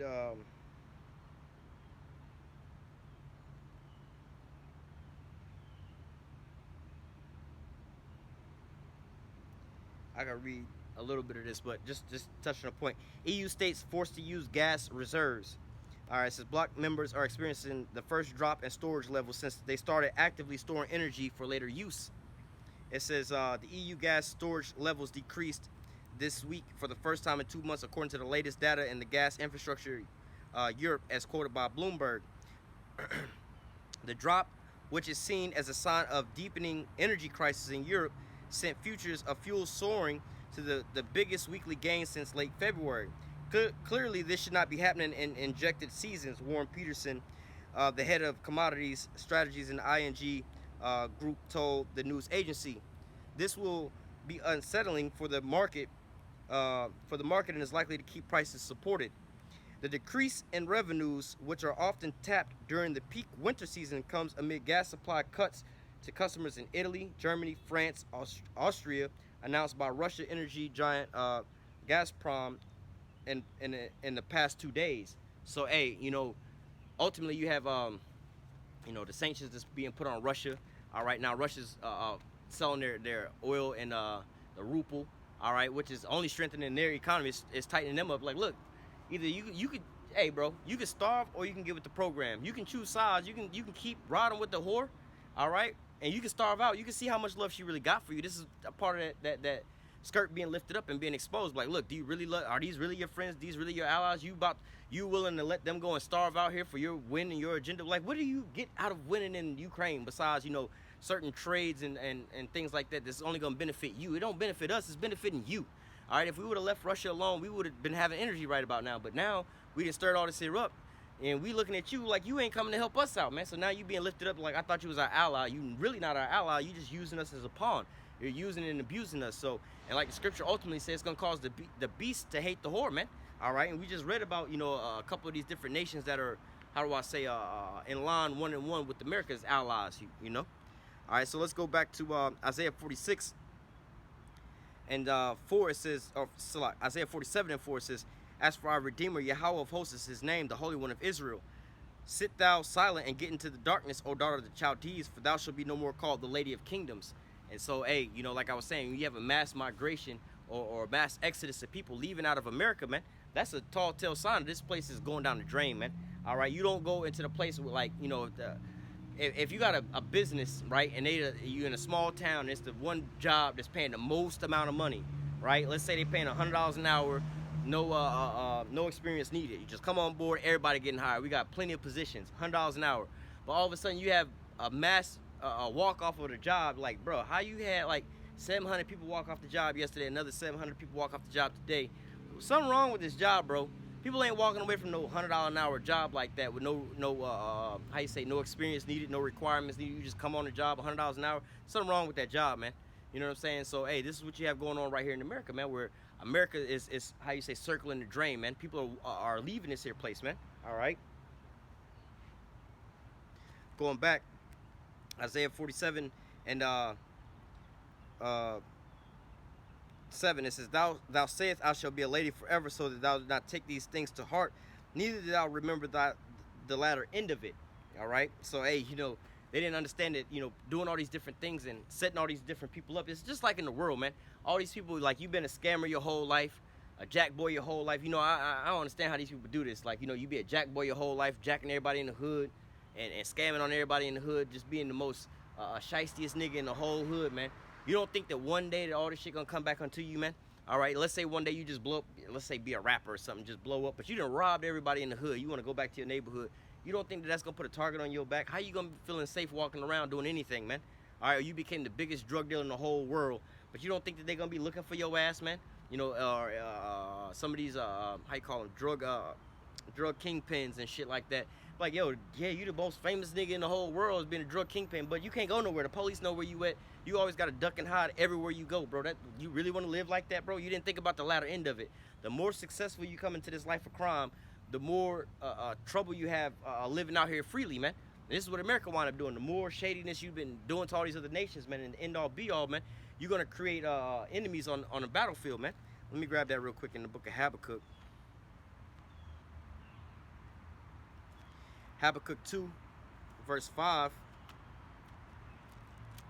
It says, yea, also because he transgresseth by wine, he is a proud man, and neither keepeth at home, who enlarges his desire as hell, and as his death cannot be satisfied, but gathereth unto him all nations, and heapeth unto him all people. Shall not all these take up a parable against him, and a taunting proverb against him, and say, woe to him that increaseth that which is not his, and how long to him that ladeth himself with thick clay? All right, because ultimately, you know, these nations are going to say, hey, man, how long are you going to keep plundering all these other nations? How long are you going to keep, you know, you have this situation with Taiwan and China. How long are you going to be all up in our back door and our backyard over here stealing and siphoning up all these resources, man? Same with Ukraine, man. All right, eventually, man, and they got the military buildup so that they can steal all the resources. Eventually, these nations, well, let's read. Let's keep reading. Verse 6 again. Shall not all these take up a parable against him, a taunting proverb against him, and say, woe to him that increaseth that which is not his? How long, and to him that layeth himself with thick clay? Shall they not rise up suddenly that shall bite thee, and shall awake that shall vex thee, and thou shalt be for booty unto them? All right, so suddenly they're going to wake up and be like, you know, for that drunken stupor, man. And they're going to wind up striking out against your ass, man. This is why, you know, as that skirt is being lifted up and that wickedness is being seen, man, these nations are starting to take note of all these things, man. You know what? This is the, we'll grab that. Slovakia.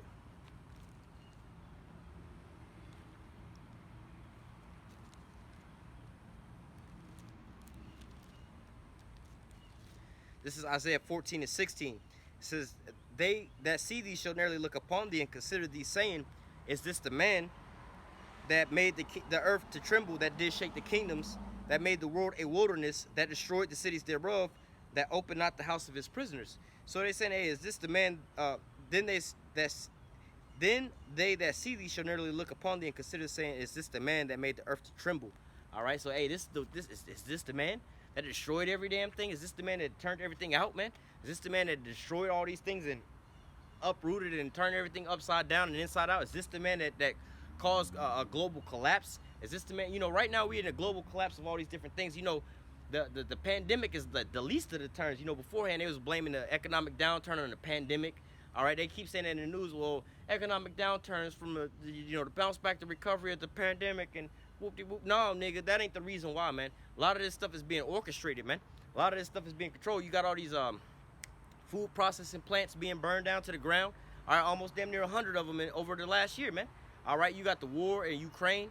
All right, that America pretty much started over there, wolfing up in Russia's back door. Wouldn't back up off of their damn borders. Wouldn't take their troops back home. Wouldn't stop arming these folks over there. They wouldn't do none of these things. But now all of a sudden you got a war going on in Russia, interrupting global trade and global energy, man. Now you got the same thing going on in Taiwan. They put more and more troops over there, more and more equipment over there. And China's like, yo, bro, y'all better back up before we have a conflict over here. Got a conflict of interest. But what is America doing? They proud. They neither keep it at home. All right, he's a proud man, and he's always got his hand in somebody else's cookie jar, man. All right, but then eventually they're going to say how long to him that laid itself with thick clay. Then they're going to strike out against them, man, and bite them, man. All right, and take them for all their spoil and all their booty, man. All right, but nevertheless, you know, these everyday-ass Americans are proud, all right? They don't understand what's going on. Oh, no, well, China's the problem, Russia's the problem, all these people are the problem, and this is... No, how about America's the problem, man? China's not over here in your back door. Well, China is got plenty of plants over here in America, but they legally buying these places up, but you don't see them over here in your waterways, taking these countries and things like that. The last time Russia tried doing that was the Cuban Missile Crisis, man. And then look at what America did to Cuba on that scenario, man. All right, America puts an embargo on them, basically sanctions on them, where can't nobody trade or buy with them, so they stuck in the 50s, man. But yet America's happily doing this right here in the Ukraine, which is causing a global economic downturn in the whole globe. Gas prices is up, but they blame it on Ukraine. Well, who started that shit? America. All right, trade about to be off. Well, trade's already fucked up, but you get the majority of your products from China, man. All right, you don't want to interrupt that. You know, gas prices are already up, trade prices is up from that. You don't want that to go up even further when you go over there dealing with China, where they got to support you with every damn thing that you got going on. All right, they're not going to take it kindly if you want to just stopping buying from them. All right, well, look, y'all stop buying so many products from us, so the products that you are buying from us, we're going to double and triple in price. On top of the gas price is going to come over there for y'all, man. Now you Americans, you're going to starve out just trying to buy some goddamn water, man. You can't afford anything over there, man. All right, so we don't give a damn. We're gonna put you into a stalemate to where you're gonna have no other choice but to capitulate unto us. When we own all the food and we own all the water, we own all the resources. You gotta come to us for everything, man. So we don't give a damn. Look at what Russia's doing to the. We just read it to these European nations, man. All right, well, we don't give a damn if you don't want to buy our oil and everything else. You the one gonna freeze out there. You the one gonna be needing the energy. So if you don't buy our shit, yeah, we don't get to sell it to you, but you all feel the effect of it. And eventually you're gonna come crawling back onto us when you're starting to freeze in the middle of the goddamn winter and shit like that. When you can't get no natural gas and anything. Then you're gonna crawl back onto us. But then when you crawl back to us, we're gonna charge you double for the oil and just to make up for what we lost in this here thing. And you gotta buy it in our currency, so it's gonna make our currency that much more stronger. So what you wanna do about it? All right, so America's stuck between a rock and a hard spot, and it's putting their allies into an even tougher spot to make a decision on, do we keep backing this here war, or do we go out on our own, man? All right, what's really benefiting us, man? All right, this is why these nations starting to look at America. Hey, is this the man that's causing us to have all these problems and infighting with one another? All right, these other nations are able to live with one another with their differences, their different religious beliefs, their different political beliefs, and everything else like that, because they trade with one another, man. All right, they're like, well, I need you and you need me. We don't like each other, but we need each other, man. All right, but who's in the middle of all these things, disrupting these things, man? All right, Babylon the Great. All right. Let's go back to, read that and that. So let's go over here now to Ecclesiastes. I want to go back to this. I didn't finish reading this. Ecclesiastes chapter 12, verse 3, it says, in the days when the keepers of the house shall tremble, and in the days when the keepers of the house shall tremble, and the strong men shall bow themselves, and the grinders cease because they are few, and those that look out the window be darkened, and the sound of grinding in the streets, and the doors shall be shut in the streets when the sound of grinding is low, and he shall rise up at the voice of the bird, and the daughters of music shall be brought down low. Hey, it's funny that, hey, speaking on, we don't typically speak on this, but the daughters of music right now, you got more and more of these rappers is dying off than anything, man. You can look at how many rappers died in 2021, 2022, 2020, and all these different things like that. These numbers are skyrocketing for one. All right, you got more and more garbage ass music, but hey, you having more and more of these rappers dying day in and day out. It's like a weekly occurrence. Which rapper gonna die today? Before you can even get your t-shirt back from the t-shirt printing press, another one of your favorite rappers then got killed, man. All right, but hey, the important part is what? The sound of grinding is low in the streets, man. A lot of these businesses or companies are going out of business. All right, a lot of these corporations are downsizing, scaling back. All right, you're seeing a lot more of these places that are, when people are leaving their jobs, they're not really fighting to replace these workers on their jobs. Like, well, look, we ain't doing the same amount of business, so we don't really need these people back over here at this here spot, man. All right, you have these major retailers and things like that that are taking major losses. All right, then ultimately, in order for them to stay in business, they got to make cutbacks some type of way, man. All right, we got to cut back some hours and things like that. We got to, run it this way. We got to run it that way in order for us to stay in business. Guess what? We got to automate a lot of these things. All right, we're not going to hire you people to come back into work. Hey, man, so you having more and more people being put out of job, man. Put out of work, man. All right, give me 1 second.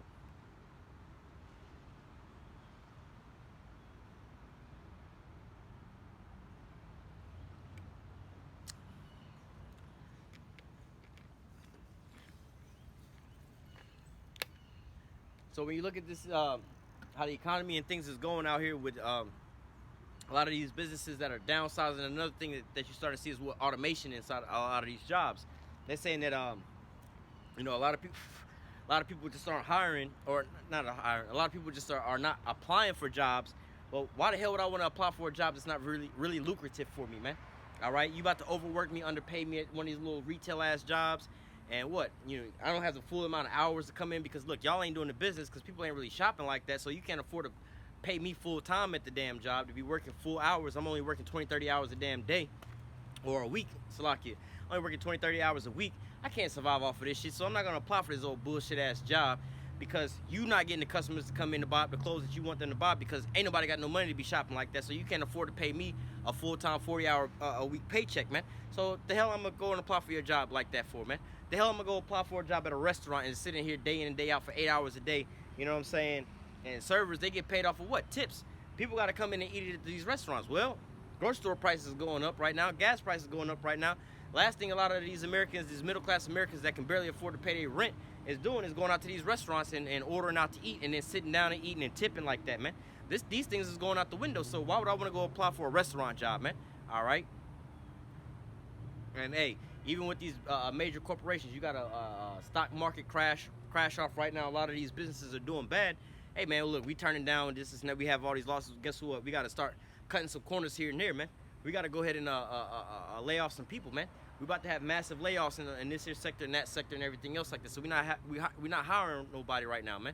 All right, so hey, they got a now hiring sign, but now hiring, we're gonna pay you the bare minimum and give you the bare maximum of work. All right, so the hell, who you think is gonna apply for that job, man? The people that was working here before was getting paid triple what we getting paid. We're not gonna take this job for that, man. So now look at the quagmire that you in right now, man. The grinding is starting to cease here in the streets, man. All right, the jobs that were here put forth to turn the economy, where people was making enough money to look. Back then, I had enough money to go to work a reasonable job, pay my rent, pay my light, pay my water, pay all these here things off, and then still have money to go and go out to eat at the end of the week. Maybe go to the movie theaters, maybe go and do this and go do that with the rest of my money. But now, after I get my paycheck, I don't have that kind of money to go do these things no more. So I'm not gonna go spend no more money in the economy. So now another business is suffering. Another business is shutting down. They have less money to pay their employees. And this is gonna just trickle on down to the rest of the economy, man. And you wonder why things are slowing down like that, man. All right, so hey, this is where we at right about now, where the grinding is being the grinding is being heard in the streets, man. The doors are being closed in the streets, man. The grinding is coming to an end. All right, manufacturing and producing and production and all these things is slowing down, man. Hey, people ain't really buying like they buying no more, so we're gonna have to sit here and slow down with this here production of this and the production of that, man. All right, so let's go back over to let me grab this in Second Esdras. We're gonna get back to the Isaiah 47 shortly. Give me a second though. Second Esdras. This is 6:22, and suddenly shall. It says, and suddenly shall.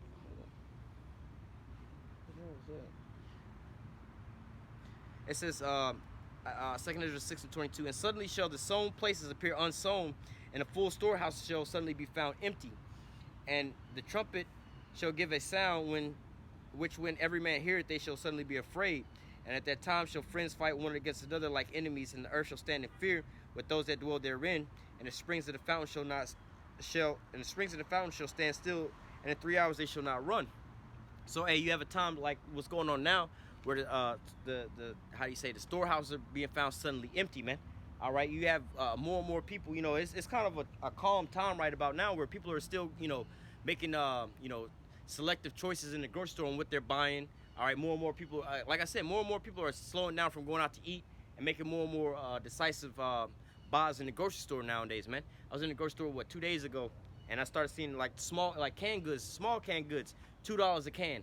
All right, like damn, people over here trying to buy whatever they can, trying to make their food stretch, trying to get food, that's you're seeing people buying less and less junk food and more food that's going to be able to stretch out. Hey, more rices, more pastas and things like that, because hey, it's getting expensive out here to eat, man. All right, but getting still, people are starting to get in that, we tell you about what road rage and things like that, let people go, because their spirits are on edge right now, because why? You got the baby food formula shortage right now. All right, you even got feminine products shortage right now that's going on, man. All right, these women can't get tampons and things like that. So hey, man, people are on edge right about now, man. They go into the grocery store, God damn it. Canned goods, $2 a goddamn can. Rice is this much amount. This bread is this amount of money. I can't find no baby food. I done got laid off from my job. They done went up $1,000 in my rent overnight. All these things is putting people in economic woes, economic stresses, and things like that, which is going to cause them to do what, man? Lose their goddamn minds, man. All right, because why? They feel like they're how they saying, losing every damn thing, man. All right, these people, this has happened so fast that people are still, it's not like, well, when I was younger, I could go do this and go do that. But hey, man, people. 2 years ago, we was able to go do X, Y, and Z with X amount of dollars. Nowadays, it's like, bro, I can't even go do this, and that, man. All right, it's costing me, you know what I'm saying? It used to cost me $60 to fill up my car. Now it's costing me $100 to fill up my car, bro. I can't afford to go pick you up and ride you around and go take you to work and take you. Nah, bro. People who used to catch rides with other folks, hey, man, come pick me up, come take me over here, carpool. Now they looking at the person that's asking for this ride all the time, like, bro, we gonna throw some gas money over here, man. Those friendships and relationships are probably the first ones that's about to start going down the drain. Then those that come over to other people's house start be eating up all their food. Your kids come over to their house. Your kid always eating up all our goddamn food. Why? Because they feeling it at the grocery store right about now, man. How much more when it's the last piece of bread on the shelf, man? The last thing of baby formula on the shelf. You see, they showing you these certain things. Hey, man, my baby got to eat. well, this is the last little jar of baby formula or whatever on the shelf, and there's 5 different people that's about to fight over it, man. Remember, I keep saying about, you remember what it was like when you was fighting over toilet paper, right? Now you could swap out toilet paper for something else. You can go get you a towel, a rag, or something else like that. Old t-shirt, push come to shove in the worst case scenario. Now, granted, with the baby formula shortage, you women should just be breastfeeding. But nevertheless, look at the minds of you goddamn people, man. All right, when you over here, and then that's indicative to the food. You know, you're talking about feeding your baby. How much more you got to feed adults, man? All right, you know, you got to feed your family and everything else like that's the last bag of rice. What are you going to do at that point in time? All right, these people are going to wind up being at each other's throats. They're going to wind up fighting one another. Let's go ahead and grab that while we're right here. 2nd Ezra 15 and... let me read this first and come back. 2nd Ezra 16 and 17. It says, woe is me, who will deliver me in those days, the beginning of sorrows and great mourning. All right, and that's where we've been in the last 2 years, great sorrows and mourning, man. The beginning of famine and great death. All right, you know, the famine is not just a shortage of food, but hey, the increase of prices of food, man. You in the grocery store, yeah, people are still going to the grocery store, but right now the sentiment, you still have the same people going to the grocery store and things like that now, if not even more people, because they ain't going out to eat. But they going to the grocery store like, damn, man, food is getting more and more expensive. It's going to come to a point in time where people are going to start buying less and less groceries. All right, you may have the food on the shelf, but they buying less and less of the groceries, man. All right, and it's going to come to a point in time like when they start going to the grocery store less and less amounts of times throughout the week or the month or whatever it is, to the point in time where they might just try to start doing whatever they can do to just get them a free meal. All right, these women who used to just go out to eat with, you know, Ray and them for a free meal and everything else, they go out on a date just for a free meal. Hey, man, all this stuff is about to stop, man. All right, we've been telling you about these things, about all these different luxuries that you had. They all coming to an end right about now, man. All right, so like I said, man, you know, people frequency of going to the grocery stores is slowing down. They're spending at the grocery stores is slowing down. All right, you know, it's gonna come to a point in time where people are gonna be fighting over, hey, look, man, I gotta rob this here store. I done robbed the gas station and go get me some cash to go over to the grocery store to go buy a loaf of bread, man. All right, this is what it's gonna get to, man. Now you're having people, you know, I was again going back into this technology of the cameras at the self-checkout line, man. They getting it. That's gonna be how you're gonna wind up paying for your food, because why? They be like, look, you got to scan your fingerprint, they open up the case. You know, I did a video on this a while back. I believe it was at Walgreens. The ice cream case got a fingerprint scanner to be able to open the door, and then camera from up top, you know. And then the door is like got a digital thing on the front, so you can't see what's inside the case. All right, they show you what's in the case, but you know, imagery of what it is, but it don't show you how much is actually in there. Now this was the beginning of the pandemic, and people was saying, no, that's just for the pandemic test. They checking your temperature. I'm like, motherfucker, why can't they just put this same device over the top of the door when I walk in the store? They can check us all when we come in. Now, why they only got this in front of the ice cream cases when I come in, or the cold freezer case? They only right here. Now, why do I gotta check if I'm going in this door to that door? That don't make no goddamn sense, man. This is for them prepping you to be able to come inside of there. So, hey, they got people running up in the store stealing food and stealing everything else like that because they broke. Look, now every time you go and you open the door to go get whatever is coming up out of that little case, you automatically charge for this bad boy, man. All right, look, we're gonna open the door, we're gonna pull this here out. Boom, you've already been charged for it, man. So you can walk out of the store with it if you want to. You've already been paying for it, all right? Because this is the new digital system, man. All right, this is what Esau is planning for this here new world order, man. This is where they going there, but what? They got to take out the old to bring in the new. Order out of chaos, man. They got to collapse the old system to bring in this here new system, man. All right. Going back, it says, behold, it says the beginning of sorrows. It's like 2nd Ezra 15 and 17. The beginning of sorrows and great mourning. The beginning of famine and great death. The beginning of wars, and the power shall stand in fear. The beginning of evils. What shall I do when these evils shall come? All right, and so, hey, you know, the answer to that is what? We're going to have faith in the Lord, man. The Lord is going to protect us. The Lord is going to provide for us, man. But the rest of these people, what are they going to be out here doing, man? This is the question that they're asking right about now. They're saying, hey, what are we going to be out here doing, man? How are we going to survive, man? I don't know how to make ends meet. Hey, we can't do this, we can't do that, you know? Parents are telling their kids, hey, look, we ain't got money for that damn yearbook this year. We ain't got money for that school trip this year. We ain't got money for me to buy you a new car this year. We ain't got money to send you off to college. We just trying to survive and eat nowadays, man. We ain't got no money for none of this here stuff, man. We got to figure out what we're going to do out here, man. Can't afford to be stocking up on all this here food and everything else like that. We got to make this here stuff last, man. So, hey, ultimately, this is the points and times where we're coming into. So let me go keep reading verse 19. Behold, famine and plague and tribulation and anguish are sent for scourges and amendment. But for all these things they should not turn from their wickedness, nor always be mindful of the scourges. So look, these things were sent for you to get right, all right? But yet and still, our people aren't getting right, man. Our people are doubling down on their wickedness, man. You got these drag racers, all right, still sitting out here reading stories to children, All right, you seeing more and more of these goddamn stories coming up out the woodwork, man. How the hell is it all this stuff going on in the middle of the pandemic, right? From when the pandemic started, I remember seeing like the first story or two before that. It might have been a total, I can count them on 3 fingers, man. Before the pandemic started, I heard about 3 different scenarios where you had these transformers, these drag racers out here reading stories to little children and having lap dances and strip teases for these elementary school kids, man. But after the pandemic started, man, it's like one every other week. All right, you got these things going on all the time. So look, in a time like this where you got pestilence, plagues, and pestilence and economic downturns, all these things taking hold and humbling America, supposedly humbling America. What are these people doing out here? Oh no, we got to have another drag race out here for the children. We got to have another transformer presentation to show these kids how to do all this and that, man. We got to do more and more of these things. Bro, when y'all gonna stop with y'all wickedness, man? These things were sent for scourges for you to get right. But what are you people out here doing? You out here doubling down on your wickedness, man. You out here doing the most out here, man. You out here just, how do I put it? You out here just bathing in your own wickedness, man. All right, but hey, yet and still, this is where we at, man. This is gonna be a time like never before since there was a nation on the earth, even into the same day, man. These people are gonna just double down more and more and more in their wickedness, man. But hey, you know, until what? They be fully destroyed. All right, but let's get back into, you know, this here, economic collapse and food shortage, because I do want to get back to the Isaiah 47. So let's go over to this. Well, let me read this next verse real quick. Second Ezra 16 and 21. It says, "Behold, victuals shall be so good cheap upon the earth that they shall think themselves in a good case, and even then shall evils grow upon the earth, sword, famine, and great confusion." So now go back to when the pandemic started, man. They had the lockdowns, people had those little woes and things like that. But then ultimately, guess what? They started sending out PPP loans, stimulus checks, and everything else like that. Man, we seen a whole bunch of paper tags riding around at that point in time, man. Everybody had a damn Hellcat paper tag, man. Everybody was riding nice and everything else like that for about a year, 6 months to a year. All right, nowadays everybody is like, man, what the hell are we out here doing? You see more and more people riding bikes, more and more people riding scooters. All right, more and more people riding in Ubers. They ain't got no cars and things like that, borrowing cars. Hey, man, even if you did have a paper tag Hellcat right now, that is the worst thing to be driving right about now, man. All right, because why? Gas is goddamn expensive, man. You can't even afford to go around the block. You can't afford to do no donuts, can't afford to do no burnouts, can't afford to do none of that shit in your Hellcat, man. Can't afford to go racing and none of that shit, man. So, hey, you thought yourself was in a good case because things were so-called cheap because you was getting that stimmy money, but now that it all came back upon your ass, now what are you gonna do? Now you out here stuck like Chuck, man.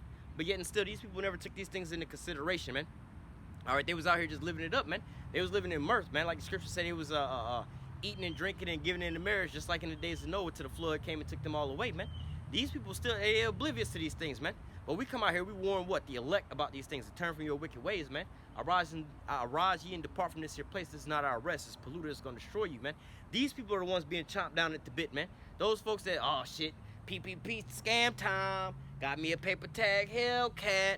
Now these people was over here miserable, man. They didn't repo my car. Before they repo my, well, first, I can't afford to put no gas in my Hellcat. I can't afford to go do no donuts, man. I can't afford to go do no burnouts. Now, they got their damn car repo right about now. Now they credit all screwed up. Now they on the bus. But Jimmy Big Time, who was over there doing donuts in the Hellcat, stunting on them niggas and shit like that, now he the laughing stock because they didn't call him on Instagram right on the city bus, man. See? Thought you was, you over here invested in this here place, but like the scriptures tell us, arise ye and depart, for this is not your rest, man. We don't give a damn how people look and view us and everything else like that, whether we be up or we be down, man. So, hey, we're not attached to this here place like that, so we're not really worried about economic collapse. In fact, we're looking forward to these things because, wow, we're hastening the day of the Lord, man. We know that these things must come to pass before what? The day of the Lord comes, man. So we're looking forward to these things, man, all right?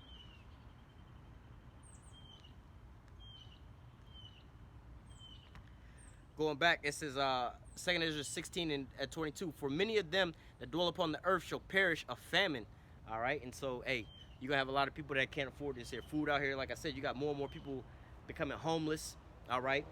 And can't afford housing, can't afford food, can't afford nutritious food or anything else like that. They're getting whatever they can get, man. All right, and like I said, a lot of these people are working class people, man. Right now, hey, you want to know why it's kind of hard to find hotel rooms right about now, man? All right, apartment buildings are sitting empty because of the cost of these apartments to qualify, not to even pay rent, but just to qualify in a lot of these apartments has gone up so high, the requirements for them, all right? But those are being vacant. A lot of people are living in hotels, man. Hey man, shit, we get a hotel room for a month for the price of what it was we was paying for an apartment, man, a decent apartment, man. All right, but what? Sooner or later, that's gonna draw them out, man. All right. You have these people that's out here just that was living paycheck to paycheck. They live in payday advance to payday advance right about now, man. Give me 1 second.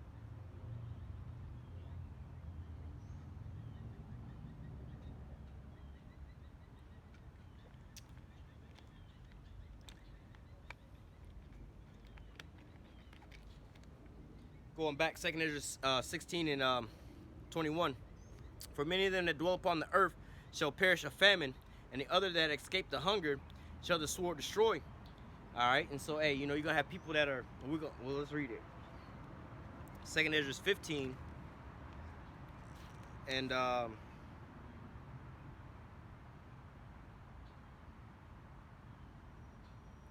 let me just start up, because you have all these things that's taking place. But, let me just get to this point, we'll go back. 2 Ezra 15 and verse 20,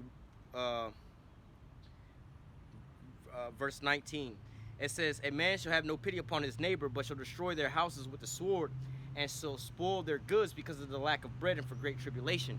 So, hey, if the famine don't get you, the sword gonna get you, man. All right, let's just say, you don't sit out here and starve to death, all right, not have enough money to feed yourself, and you wind up starving to death and things like that. If you don't have that money, you know what I'm saying, or if you don't die from that and you have the money for those things, man, guess what? Your neighbors are gonna wind up seeing that you got the food over there while they over here starving, and they like, shit, man, I'm about to die anyway, so I might as well go over here and rob this nigga, man. So now he all up in your house, running through your refrigerator, through your pantries, and grabbing up all your food, man. Because, hey, what does he got to lose anyway, man? He go another day or two without a meal, it's going to be over for him, man. So what, these people going to wind up going in and ransacking other people's homes. And, hey, man, we live in a time now where people are lovers of themselves, man. Everybody and their mama got a goddamn social media, man. Everybody and their mama over here posting up on Twitter and Instagram and Facebook and Snapchat, showing forth what they eating and everything. Look, I got this here meal while y'all broke niggas is out here. I remember telling one of my little female cousins who live in Atlanta and stuff like that, like, look, man, when the pandemic happened, I got wind that she had, I was talking to like my mom or somebody, like, look what your little cousin posting up online, showing her pantry, all this here food and toilet paper and everything else like that. And I wound up calling them, like, look, man, I heard you got such and such going on. Like, you don't want to post all those things like that. Why not? Why you minding my business? I'm like, look, when people are in dire times and they're looking for certain things, man, they're going to see these types of things. They're not going to be sitting over there like, oh, look at what she got. Because when you do these things, it's actually making people jealous of you. You know what you're doing. But the other person not ever looking at you like, oh, I'm so happy for so-and-so because they doing good right now. Hey, especially in the time when they looking bad, like, look, shit, well, we know where the lick is at right now, man. You making it easy for them, man. All right, just like you stupid niggas that be on the internet posting your crimes. Like, the police, all they got to do is sit there and subscribe to your page, man. They see all the bullshit that you're doing. Right? Oh, yeah, we got the chopper on deck. We got the pounds on deck and this and that. All right, well, we're going to just put, when you send out your little, how you call it, your advertisement, the police get it as well, too. And they pull up right up on your ass, man. So, hey, man, this is what's going to wind up happening, man. Friends going to start fighting one another for the lack of bread. They're going to start spoiling your houses. Even though, a lot of you people are setting up your own traps and your own demise by posting this shit on the internet, man. Look at what I got. Look at what I'm still living good. Fuck you, fuck niggas. I'm over here doing good. I'm over here, letting my car run and doing donuts and shit. $5 a gallon. We don't give a damn, man. We buying gas and pouring it out. That's the kind of money we got. All right, when somebody that really need that money to go take their Mima off to the hospital or some shit, we know Ray over there just pouring gas. Then we gonna go kill this nigga, man. Take his shit, man, and go over here and do so on and so forth, man. Rachel and them got a pantry full of food over here while we over here starving. My babies over here got needing baby formula. They got a whole rack full of baby formula. Remember the toilet paper situation? They had this Moabite woman going from store to store. She was posting up on one of her little social media sites how she was going store to store because she had the cash and was buying up the mask in bulk. She was going to say, yeah, I want all of that. Everything you got in the back too, I want all of that. Couldn't even fit it all in her car. Yeah, I want all of that. Just for what? And then now you got people looking at you walking out the store all mad, like, yo, we was coming to get masks, but she done went and bought all of it all at one time. Bitch, we can jump you in the parking lot and take whatever you got. This is the times we coming into right about now, man. When it's coming in dire times for food, man. You got all these, how you call it, food production, processing plants burning down. All right, trade routes is being blocked for war. Gas prices going up, which is bringing in your food. All right, gas prices is going up, which is costing your farmers more money to plant food in the ground, costing more money for the farmers to pluck food up from out of the ground, and costing more money and gas to transport the food to your grocery store, man. And it's also costing you more money to go to the grocery store to go get that there food. Or if you got to put gas in your car to get to work, that's less money you got to spend on groceries, man. You had a story where people that was working in like the healthcare, some kind of healthcare department, they was calling off for work sick because they couldn't afford gas, man. Hey, shit, man, we gonna have to ration out the days that we go to work, so we gonna call out sick these days till we get our paycheck, then we back on again, man. So, hey, these are the times that we coming into, man. These are the days where you know, you're not gonna dwell carelessly no more, man. These are the days that was before where, hey, people are gonna wind up rummaging through people's stuff, man. All right, so let's go back up and read a little bit. 2 Ezra 15 and 14. It says, "Woe to the world and them that dwell therein." It says, "For their sword and their destruction draweth nigh, and one people shall stand up and fight against another, and swords in their hands." All right. It says, "And there shall be sedition among men, and invading one another. They shall not regard their kings nor princes, and the course of their actions shall stand in their power. And a man shall desire to go into a city and shall not be able. For because of their pride, the city shall be troubled, and their houses shall be destroyed, and men shall be afraid." And you have these things going on right now with a lot of uproars, upriots, and things like that. No police zones, what they call defund police zones and everything else like that, or the crime rates is going up. A lot of people are moving out of these areas because of what? The rise in crime and things like that, man. It ain't safe to live over there no more, man. All right, because they over there just robbing everybody, and it's very liberal and everything else like that out in these places, man. So, hey, people are moving up out of these spots, man. All right. California, LA, people riding up and down the streets and jacking the celebrities and things like that for their, you know, their bags and everything else like that, because people are hungry, man. It's only gonna get worse, man. Only gonna get worse out here. It says, we just read this, we'll read it again. "And a man shall have no pity upon his neighbor, but shall destroy their houses with the sword, and shall spoil their goods because of the lack of bread and for great tribulation." All right, and so, hey, you know, as we get into a time where there's no more you know, shortage of food and things like that on the shelves, man, people are starting to lose their wits, man. All right, let me read this real quick, and then we're gonna go back to the Isaiah 47.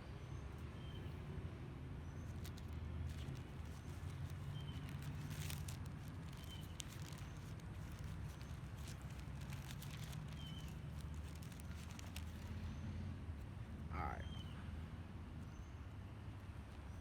this is Isaiah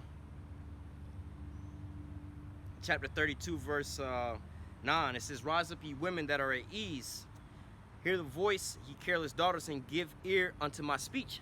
All right, so, hey, ye daughters that are at ease, you know, a year ago, 2 years ago, you had a lot of these women that was out here that was only fanning it up, that was out here just living it up, living with Tom, Dick, and Harry, and Ray. You seen these videos? If you can't take me on a date, a dinner date, a nice, expensive dinner date, I ain't rocking with them. I ain't doing this. All these women had these quote-unquote super high standards where basically all these men had to be living like they was so-called NBA players or ballers and things like that, man. All right, they had to be living like as if they had all this kind of money just to be spending on these women, buying Birkin bags and buying all kind of things like that, man. All right, but now, you know, they was living so-called high up on their pedestal. All right, oh, you don't drive a foreign, I ain't dealing with you. You had these women make a statement saying that they don't want to date a 9-to-5 dude. They rather date a scammer or a D-boy type situation. Like, what kind of shit is that? But hey, now look at the times that's going on, man. These women that was living at ease, pandemic happened, a lot of them turned to OnlyFans. All right, then we started seeing, you know, seeing a lot of them move into high-rise buildings. Then a lot of them start moving out of these high-rise buildings when things started going down. You know, the only reason that OnlyFans is thriving is because men have the money to spend on that as an excess. But in reality, when men don't got enough money to be able to go and buy groceries, put rent, you know, wherever they staying at, the car and everything else like that, pay the rest of their bills, the hell they got extra money to be spending on your OnlyFans for, man? All right, and again, you know, when you have an abundance of different women that they can watch, first of all, they can go watch the shit for free somewhere. But if they got an abundance of watching things, why are they gonna subscribe to you? Now you got to go do more and more vile shit. All right, you selling your damn soul for all these different things. Look at the women that's actually doing these things and what they're saying for. But not going too far off topic with that. But the point is, these women was living carelessly, man. They can sit there and have to pick up their litter and say, "Oh no, this nigga don't make 6 figures. This nigga don't drive a foreign whip. This nigga can't take me on vacation to Dubai," and all these different things. This is where the bar was for a lot of these women. Hey, but the bar's finna be set down so low upon all these women that they be like, "Look, I just need a man to buy me McDonald's. You know what I'm saying? Buy me a meal like that, and I'm satisfied because I'm hungry. I'll eat whatever. If he can buy me a packet of ketchup, we good." You know what I'm saying? But hey, this is the point in time now where these women are starting to, that are at ease, are having to rise up, man. You've seen a lot of these so-called single independent mothers that are living in these apartments and things like that. Now the rent is being raised up. How the hell they, you know, a lot of these people that's getting evicted is a lot of these women, man, with their children. Who's able to pay their rent, and their rent's getting skyrocketed up like that, man? All right, the baby formula shortages is affecting who? These mothers out there, man. All right, there was, like I said, there was an article the other day about there was a tampon shortage, man. Who is that affecting? These women out here, man. All right, you had the woman on the train that got snatched up by this nigga that made it a viral news clip. All right, and who was she looking for, man? She was looking for a man. All right, let me read this verse while we're right here. Isaiah 32 and 2. A man shall be a hiding place from the wind, a covert from the tempest, as the rivers of water, and a dry place as the shadows of a great rock in a weary land. So, like right now, you know, sun beaming down. Hey, it'd be nice to have a big ass piece of shade, you know, yeah, big ass piece of shade like that to be able to block me from being hit with the sun. All right, but ultimately, guess what? You know, that's what you be looking for in a time of being in the desert or something like that. So they want that type of hedge. All right, and the same thing is going on for these women right about now, man. They saying that they wish they had a man, they wish they had all these things, and you have videos of these women who wind up being what they call boss babes, don't need no man, and wind up going to corporate America. I seen a video the other day, this woman said, hey, all it took was 2 years in corporate America to realize this shit was for the birds. I don't want this shit. I just want to come home and make cookies and cakes and make dinner and do some laundry and shit and do all that. I don't want to have to go to work and deal in the world and have to come home and still do all these things, man. What kind of shit is this? I can't believe I asked for these things. But look, guess what? We're at the end of this here place. You've had your time, your run, just like all the wicked. They've all had their time to run and to rule and have their so-called freedoms and things like that, man. And now what? It's time for things to be turned right side up, man. All right, the only people that hadn't had their time of so-called liberty and life and things like that and on this here side is what? The men of the Lord, man. All right, because we have to wake up day in and day out with all the abominations that be done in the midst thereof, man. Now we're coming to a point in time where the Lord is actually judging these people for their wickedness and the wicked things that they're out here doing. But hey, you know, these women, they was living so carelessly for so long. All right, they was just living it up, being able to do whatever they want to go and do, making all these different demands they want to go and make. But guess what? A lot of them,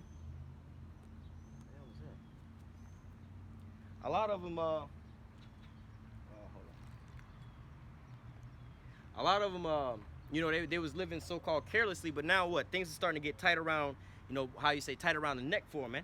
Now it's getting to a point in time where, you know, it's not so easy for them to fare out here, man. Like I said, a lot of them are living in these apartments where the rent is going up. Oh, how are we gonna pay my rent? How, you know, all they're, you know, let me read this real quick because this is also coming to play. This is Isaiah 66 and 4.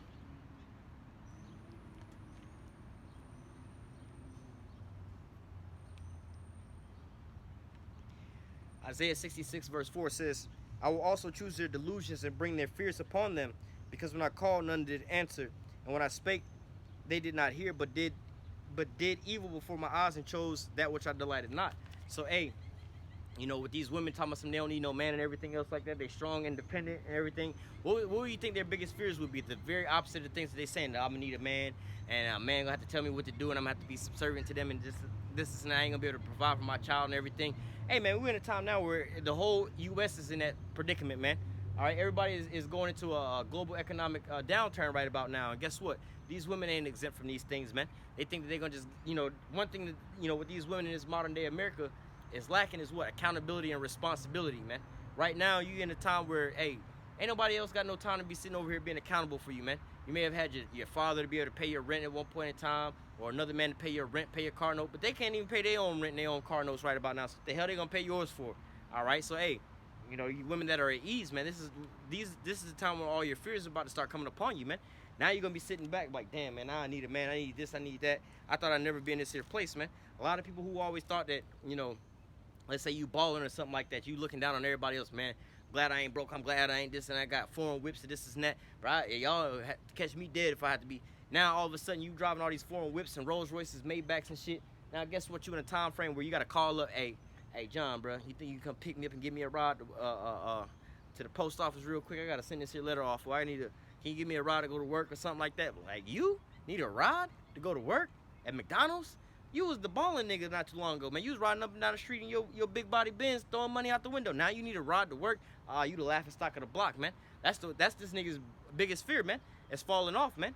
So, hey, how much more for these here women that's out here living in this here lifestyle, man? All right, so let's go back. Isaiah 32 and 9. It says, rise up, ye women that are at ease. All right, they live in a life with ease, man.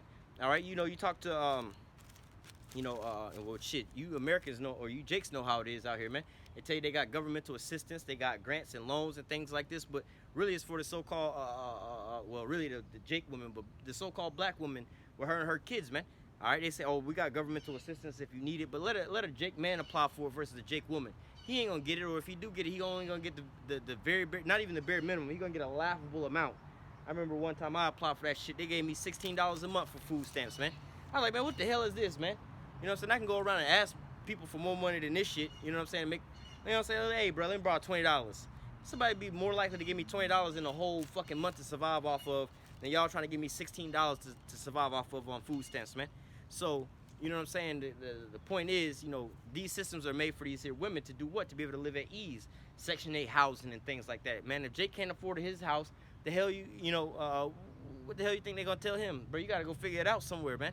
Oh, but for the nigga woman, you know what I'm saying? They're going to give her a house, feed her and her kids, let her go stunt and live off of child support 5 different men because they know that that's destroying our nation, man. It's not helping them out. You'll never see these women that get food stamps and Section 8 wind up coming up with some kind of plan, getting up off of that and wind up making millions and things like that because they don't have no economic bills or nothing like that.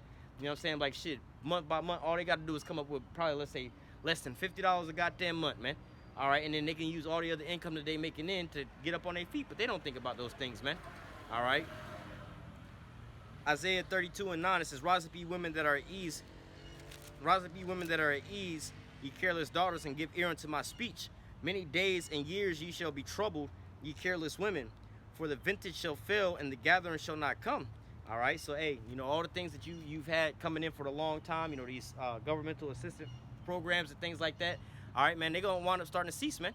All right, the American government is running out of funds and things like that, man. Hey, guess what? They're going to be like, you know what? You people are the problem, man. You guys are a bunch of useless eaters and everything else like that, man. Hey, man, we ain't got this for y'all no more, man. Y'all got to go out here and get jobs, man.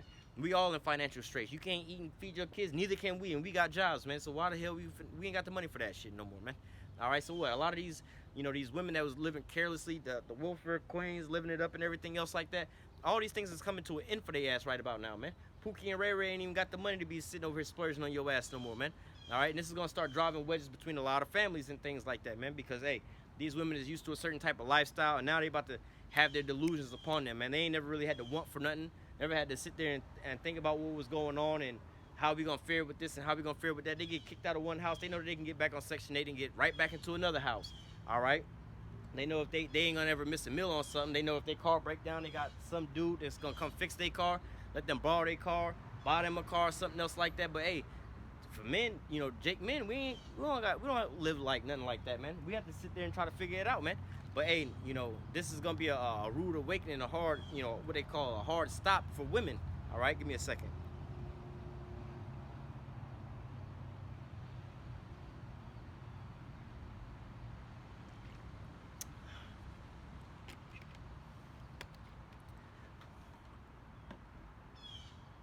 Going back, Isaiah 32 and 10. Many days and years shall you be troubled, ye careless women, for the vintage shall fail, the gathering shall not come. Tremble, ye women that are at ease. All right, hey, tremble, ye women that are at ease. Humble yourselves, man. All right, because look, you still have these women out here in these times and these days. I don't need no man. Fuck this nigga. If he ain't making this and he ain't making that, I don't want to be with him. You know, the audacity of a lot of these women. I had a woman recently tell me, you know, she kind of humbled herself. She's like, I just found out. She tried to put me on some news. Like, you know how much the majority of Americans is making? Now, granted, this woman is married and everything else like that. And, you know, she all right. But as far as, you know, the rest of these women, they're saying all these things. But she's do have a mindset of, like, not really knowing the type of finances. But nevertheless, like, you know how much money most Americans is making and everything else like that? Like, yeah, they making, like, on average between, like, 50-something thousand a year. They ain't. I thought everybody was making over 100,000. I thought 100,000 was the bare minimum. Most people like, nah. The majority of people is making like 50-something thousand. You got this illusion that these things is going on, but yet still that rude awakening to where, hey, we all broke out here, man. We can't afford these things, man. Most Americans, these Edomites is living off of credit anyway. They ain't got this kind of income coming in like that, but y'all think this, but it's not really like that, man. All right. If you know you had a $500 accident or emergency, you couldn't afford to pay for these things, man. Most Americans ain't even got $1,000 in their goddamn bank account, let alone, you know what I'm saying, trying to make any kind of financial moves. All right, but yet and still, hey man, this is what they're pushing and portraying. But the rude awakening is we ain't really got the funds for all these things, man. These people ain't really got it like how we think that they got it, man. All right, but yet and still, you know, you're watching these music videos and Cardi B and things and thinking everybody's supposed to be having Birkin bags and going to Jamaica and all these different things, man. Hey, y'all living it up, man. Y'all living at ease. Y'all just living on a high life, man. You living like you in the kingdom of heaven, man. But since this is your kingdom of heaven with Esau, guess what? His kingdom of heaven is going down and yours is too, man. All right, let's read it again. Isaiah 32 and 9. Rise up, ye women that are at ease. All right, you in your little kingdom of heaven, your little queendom. All right, you know, your safety, your security, and all these different things. You can do whatever you want to go and do. Talk all kind of shit to Jake. All right, I be seeing this woman be talking all kind of shit about Jake men. Oh, what did the black men do for us? I can't stand these black men. This and that. Like, y'all bitches don't even realize. Like, so who the hell y'all think gonna come Captain Save-A-Hole on y'all ass when shit really hit the fan? Y'all so strong and independent. All these women that's over here that's saying this shit about men, they all, you know, barely can afford to pay their bills. They all single. That's the reason they saying these things. They all singles. Who do you think Esau finna come scoop your weave wearing, having gut hanging out over your belly, having ass? Think Esau finna come scoop you up? You know what I'm saying? Who the hell you think is gonna come scoop you up and come save you as all hell is breaking loose? Everybody looking for somebody to come do something for them. You know what I'm saying? Men, women, everybody looking like, look, men is thinking, bruh, wish somebody would drop it, just randomly drop an extra $20 in my gas tank. Wish somebody would drop an extra $20 on my grocery bill. Wish somebody would drop an extra $20 on my rent or something like that, man. Shit, just to help me out. I ain't too proud to say it, bro. Hey, whatever you got for me, bro, I'll take it right about now because shit's getting hard out here. You know, it's getting a little expensive and things like that. But hey, you know, I'll take it. But these women, we don't need no black man. They giving these niggas too much credit. These dusties, these brokes, these this, these that. Keep that same energy, man. Keep that same energy. Let me grab that real quick. This is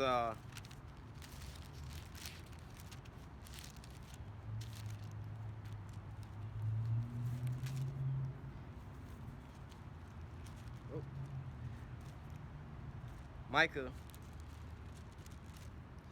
7:10. It says, Micah 7:10, then she that is my enemy shall see it, and shame shall cover her, will saith unto me, where is Yahweh thy power? My eyes shall behold her, now she shall be trodden down as the mire in the street. So hey, so they don't need no black man, and the black man is the worst thing that happened, and blah blah blah. We tired of supporting him. What good has he's ever done? Man, they just dogging black men, especially since Kevin Samuels died. It's like the green light on them. It's like, yeah, finally this nigga then went down. We can talk all this shit about black men. What have they ever done for us? This and that. All right, like, we don't give a fuck about y'all right now at this point in time. We don't need y'all to bring back the nation. All right, we can go out here and sleep with any other type of woman and bring back the children of Israel. But for y'all, you just gonna get bred up out of your promise anyway. You know what I'm saying? Like, fuck, let's say all y'all get a man. Let's say y'all all get an Edomite man. You gonna inherit what he gonna inherit? Judgment and destruction. All right, more, but all that, that's what you gonna fucking inherit, man. And we don't give a damn about that. But nevertheless, let's just keep it, you know, 100 in the times like this when things is coming to pass. All right, famines and Jacob's trouble, troops kicking in doors and everything else like that, man. Who you think is gonna come and save your ass, man? You over here talking all this stuff about, you know, the Jake man, all right, and not just to mention the men of the Lord. All right, when all these things start coming to pass from on high, food shortages, gas shortages, you know, all these women, they'll say these things and stuff like this on the internet and comment boards and things like that. But at the end of the day, when they need their gas filled up, guess what? They go on their phone, Ray. Hey, what you doing? Blah, blah, blah. Yeah, you want me to come see you? Yeah, I'll come see you, but you're going to have to fill up my gas tank for me to come see you. You know what I'm saying? Oh, yeah, you want to come over? Yeah, you got to put something on this here light bill for you to come over. Oh, yeah, you want to stay tonight? Yeah, you got to pay some rent over here for you to do all this and that. Oh, yeah, me and my kids, they need some groceries and this and that. If you can't buy me no groceries, you don't deserve me. You can't do this and that. You don't deserve. So this is what they saying, but yet and still, hey, man, the Most High see all these things, man. All right, so at the end all be all, man. At the end all be all, man, you're going to have to answer for all these things, man. But ultimately, you know, because you tried to so-called sever yourself from this here way, you're going to be trodden down as the mire in the street. Just like the 2/3 and unbelievers of the men. All right? You know, they, oh, no, it caused the Holy One to cease from us. We don't want to hear all that. Prophesying to us lies, prophesying to us deceit, prophesying to us not right things, prophesying to us all these bullshit things. We want to keep going hand in hand with the devil. Okay, so when Jacob's trouble come down the path, and destruction come down the path, and you start calling on the Lord to save you, what you think gonna happen, man? You think the Lord gonna save you at that point in time after all the trash you've been talking against him? Nah, man, you gonna be trodden down as the mire in the street, just like these women that's talking this shit to the so-called black men, talking this shit to the prophets, all right, doing all these different things. You wanna go hand in hand. The scripture say, though, hand join in hand, the wicked shall not go unpunished, man. So, hey, man, we want to see the death of you bitches anyway, man. So go ahead and turn up with your pride. Same with 2/3 of you niggas, man. Turn up with your pride. Keep doing what you're doing, and may the Most High destroy you niggas, man. All right, swiftly and speedily, man. Matter of fact, not swiftly and speedily, slowly and terribly, man. May the Lord torture your ass, man. Torment your ass so you can see all these things all the way out, man. So that you may know at the end that there have been a prophet among you, man. You have that, I told you so moment. How is he numbered among the prophets and the saints, man? How is he numbered among the children of the Most High, man? Yeah, man, because you was out there laughing and scoffing. Hey, man, how long will you love simplicity, you stupid ass niggas, man? All right? The Lord's going to bring down this here judgment on your ass, man. All right? Let me go from, Let me go back and finish this. Isaiah chapter 32 and verse 9. Rise up, ye women that are at ease. Hear my voice, ye careless daughters. Give ear unto my speech. Many days and years shall you be troubled, ye careless women. For the vintage shall fail and the gathering shall not come. Tremble, ye women that are at ease. Be troubled, ye careless ones. Strip you, make you bare. Gird up sackcloth upon your loins. They shall lament for the teats and for the pleasant fields and for the fruitful vine. Yeah, they gonna be lament, man. Remember we used to get the food stamps? Remember we used to have a guy that used to pay for this and pay for that? That's they already complain about it now. Y'all niggas is broke, man. Y'all niggas don't want to pay for this, you don't want to pay for that, and so on and so forth. They already complaining about, look, the little teats is starting to dry up for their ass, man. People ain't got the money to be paying for this and paying for that, man. They ain't making that kind of money, man. All right, you know, you have even downturn on certain what they call OnlyFans and social medias and cash apps. You know, women they used to be putting something in the cash app. Now they don't want to do nothing on it. Now they don't. My OnlyFans and took a big drop. People ain't got the money. Yeah, they ain't got money for that ass no more, man. They got all this other ass they could be seeing for free. Why everybody paying for all that? Now you're starting to see these things dry up. Now your whole tone and temper is starting to change, man. All right, now all you going into self-destruct mode, man. But yet and still, hey, man, this is the end all be all for your ass, man. So live it up, man. While you out here, go ahead and live it up, man. All right, because you refuse to listen and you refuse to hearken to the words of the Lord, man. You refuse to repent, man. All right, but ultimately, this is going to be your downfall. Let me go into that real quick. And I was, Proverbs.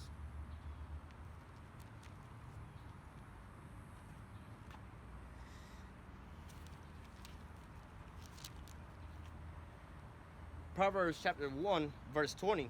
It says, wisdom cried without, she uttered her voice in the streets. She cried in the chief concord, in the chief place of concourse, and in the openings of the gates. In the city she uttered her words, saying. All right, so hey, that's wisdom, man.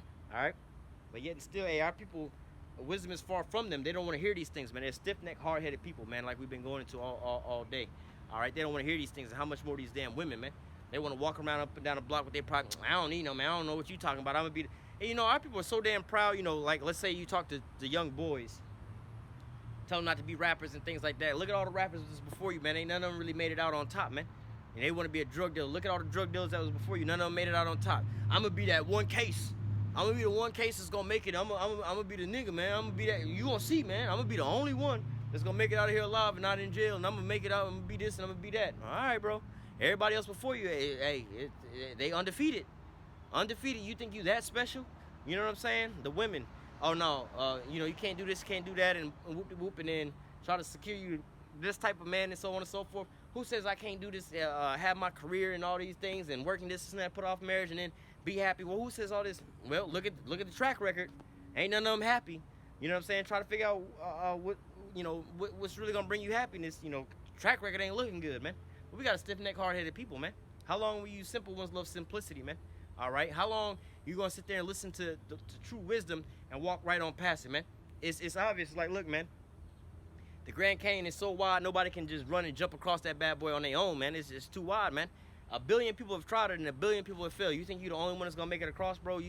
You're not discerning your odds very wellly, man. All right, but yet and still, our people take that chance every time and just be added to another one, man. All right. It says, wisdom cried without; she uttered her voice in the streets.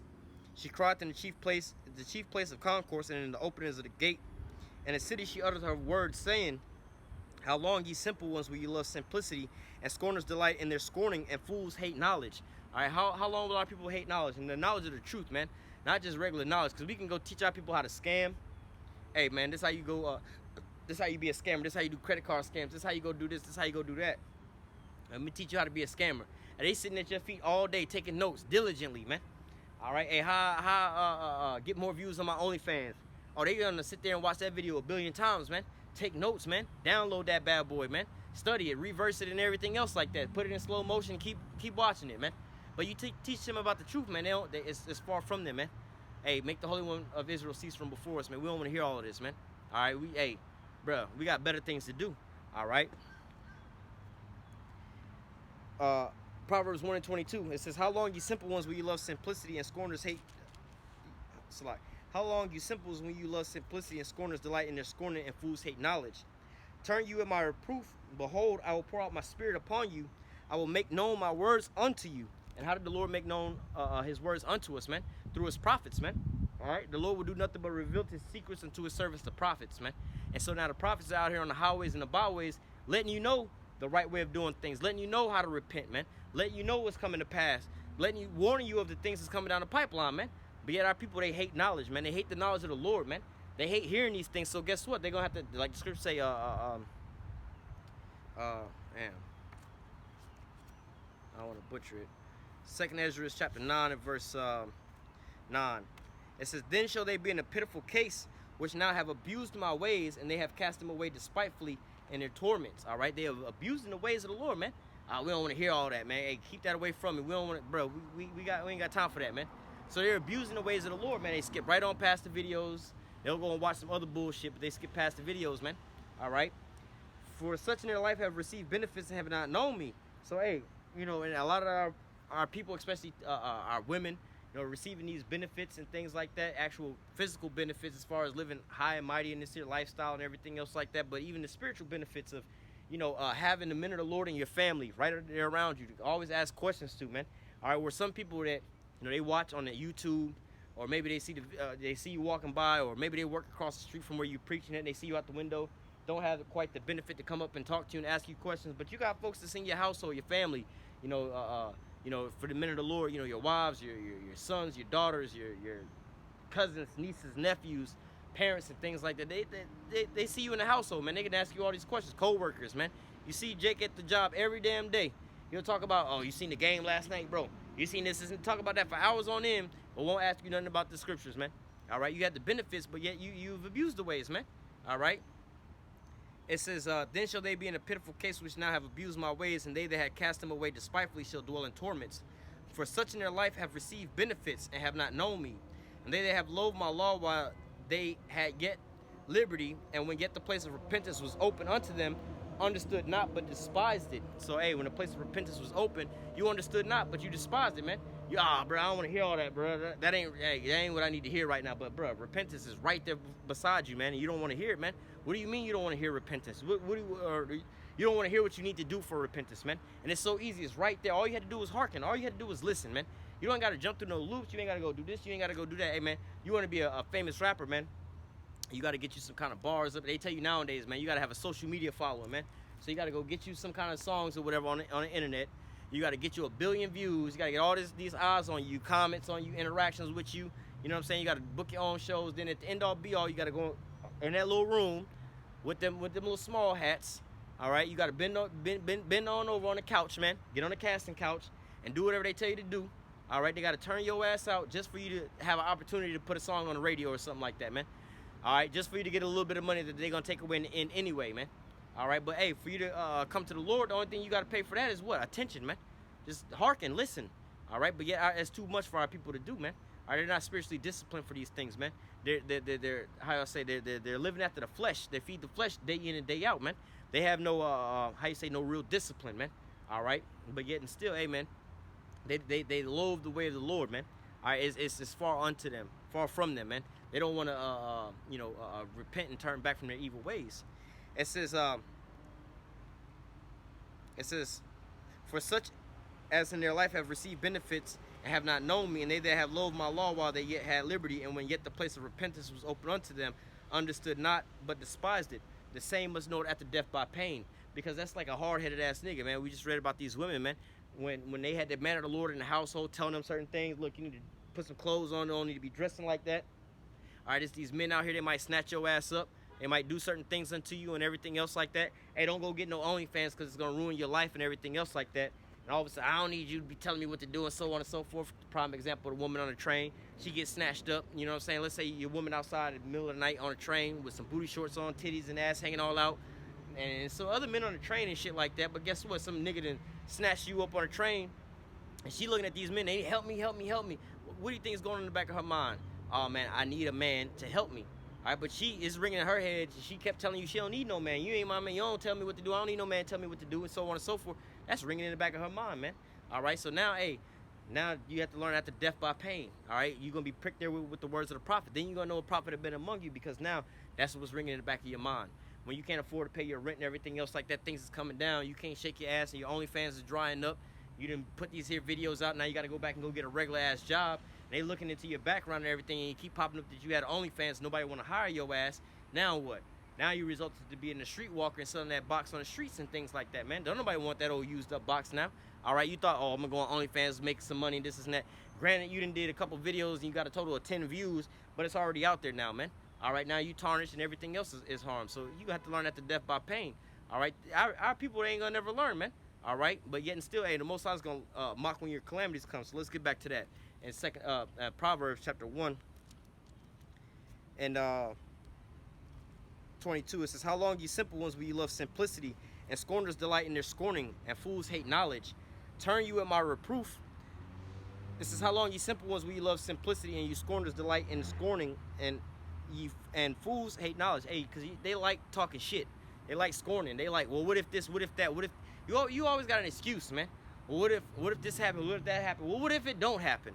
You with the what ifs and all these different things and everything else, you got a what if every damn thing. But what if none of that shit does happen, man?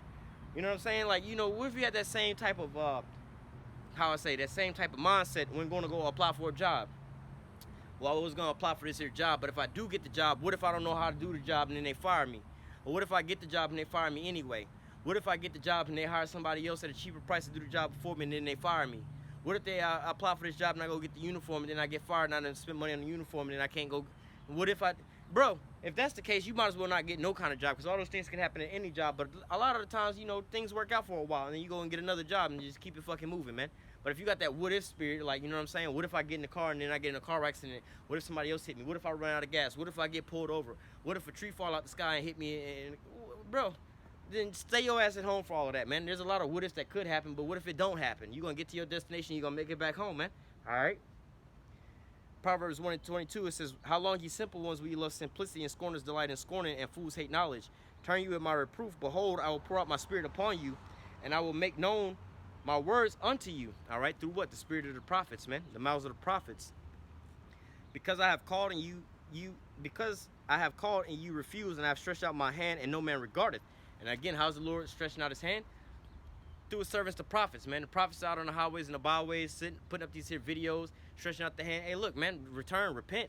You got questions, ask. All right? Come to the Lord. Seek the Lord while he may be found. But yet and still people are like, nah, you know what? I ain't going to go out to the camps. I'm not going to ask no questions. I'm going to just sit back. I ain't even going to watch the video. I ain't going to do none of that. I'm going to just sit back and chill, man. Hey, I'm good. I'm good. But then when shit start hitting the fan, you're going to be having questions. You're going to be asking all these different things. But then guess what?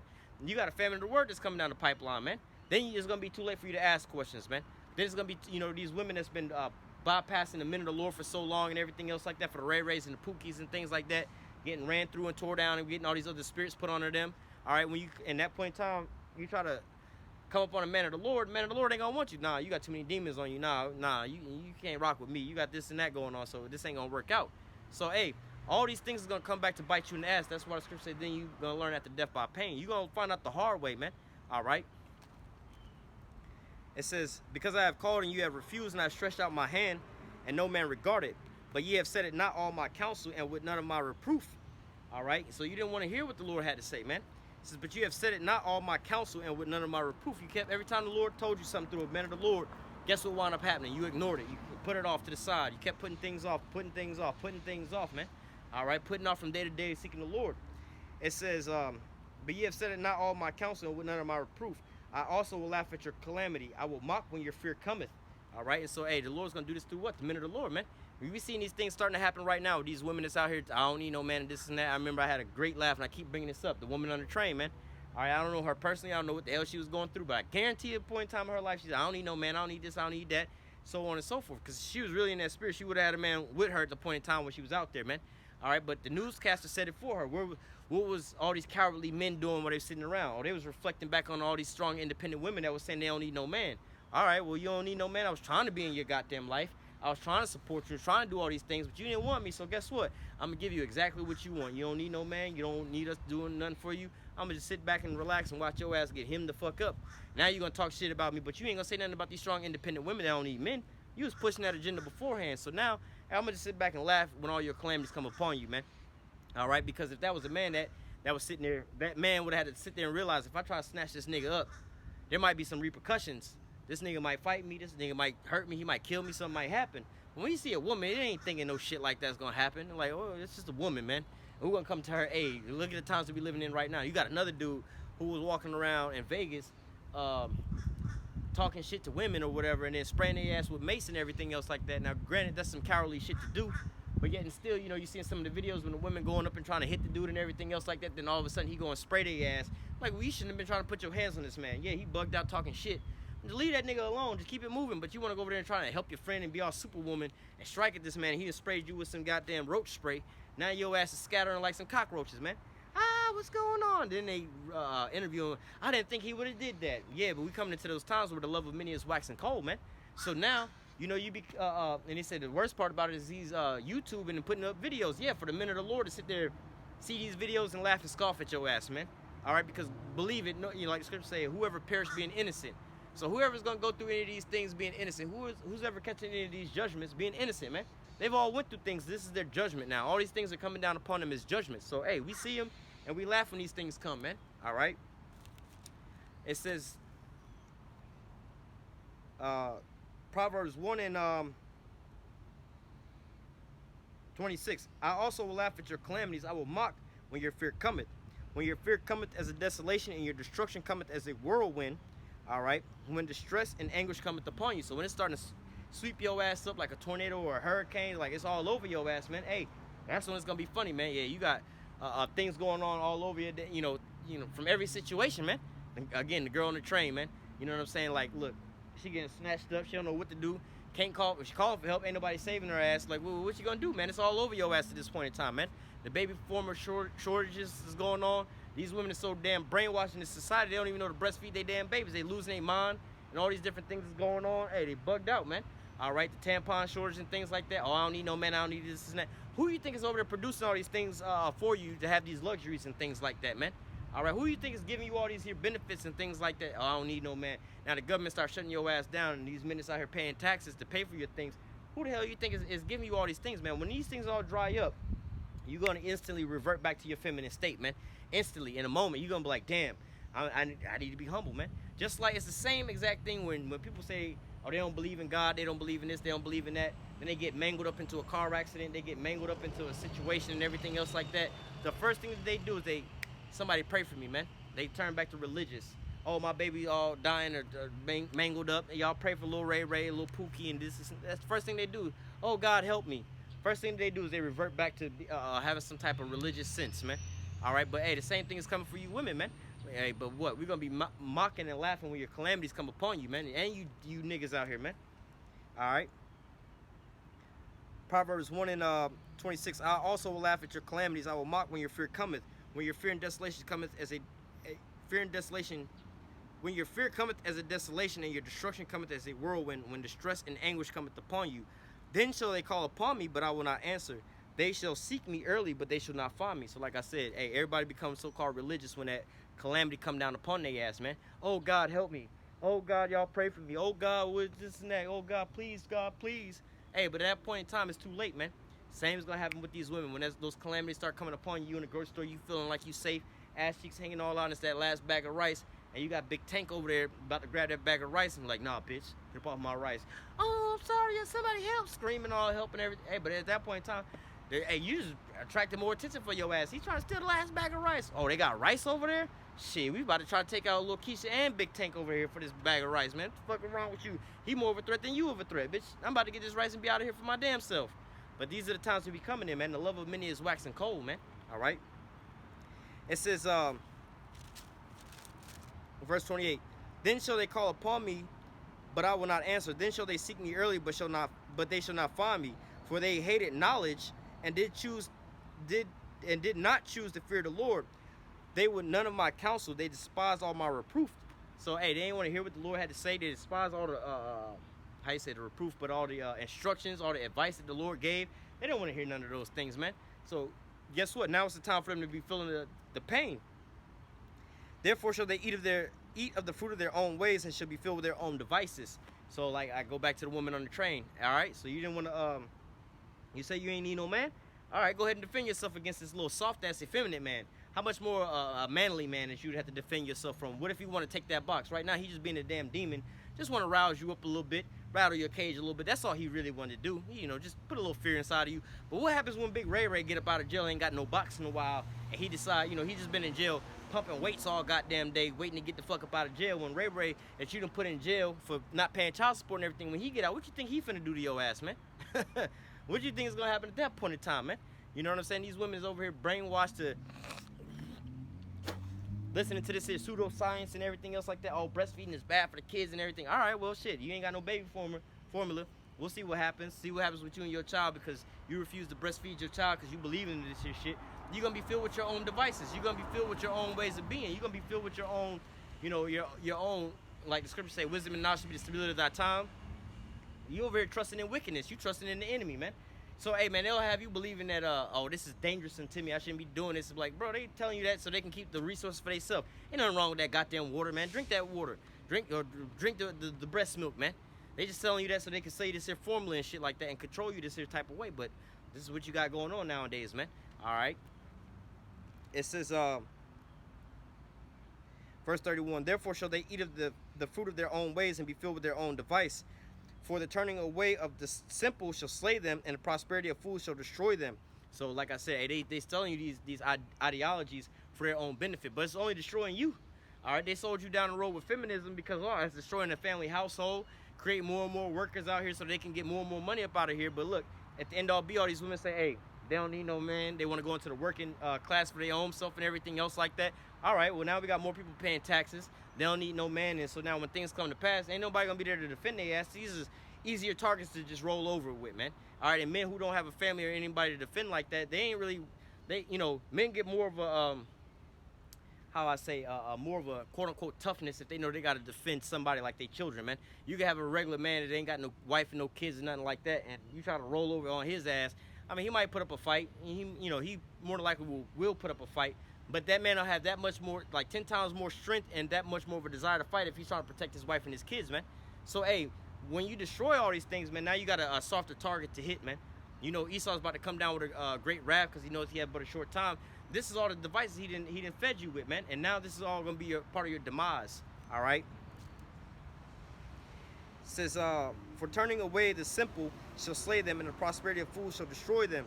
But whosoever hearkeneth unto me shall dwell safely and shall be quiet from the fear of evil. So, hey, these are the things that we've been telling you from day one, man. Hearken unto the Lord. Have faith in the Lord. Depend on the Lord. The Lord's going to save us, man. The Lord's going to deliver us, man. Have faith in the Lord, man. But yet 2/3 of our people, you know, they're going to go after their own device, be fulfilled with their own flesh, all right, and keep walking after their own lust. But, hey, at the end all be all, like, you know, the scriptures say that, you know, they walking after their own lust. But at the end all be all, man, this is only for the elect, man. We out here warning the elect that the elect may be saved. We out here warning that our people may be delivered. But 2/3 of our people, they're not going to get it. They're going to be cut off and down on this side of the fence, man. All right. But I'm going to go ahead and close out with that. Lord willing, the elect was edified with this here lesson. All right. Until next time, I'm going to say, call halal Yahweh, Bahashim Yahushua, Bahashim Rakakudash. Double honor to the apostles and elders, a great millstone that taught us this truth and that will. And salutation and much love for you. I can push this truth and sincerity over the four corners of the earth and enduring afflictions to feed and edify the elect. Until next time, I'm going to say, stay strong. Shalom.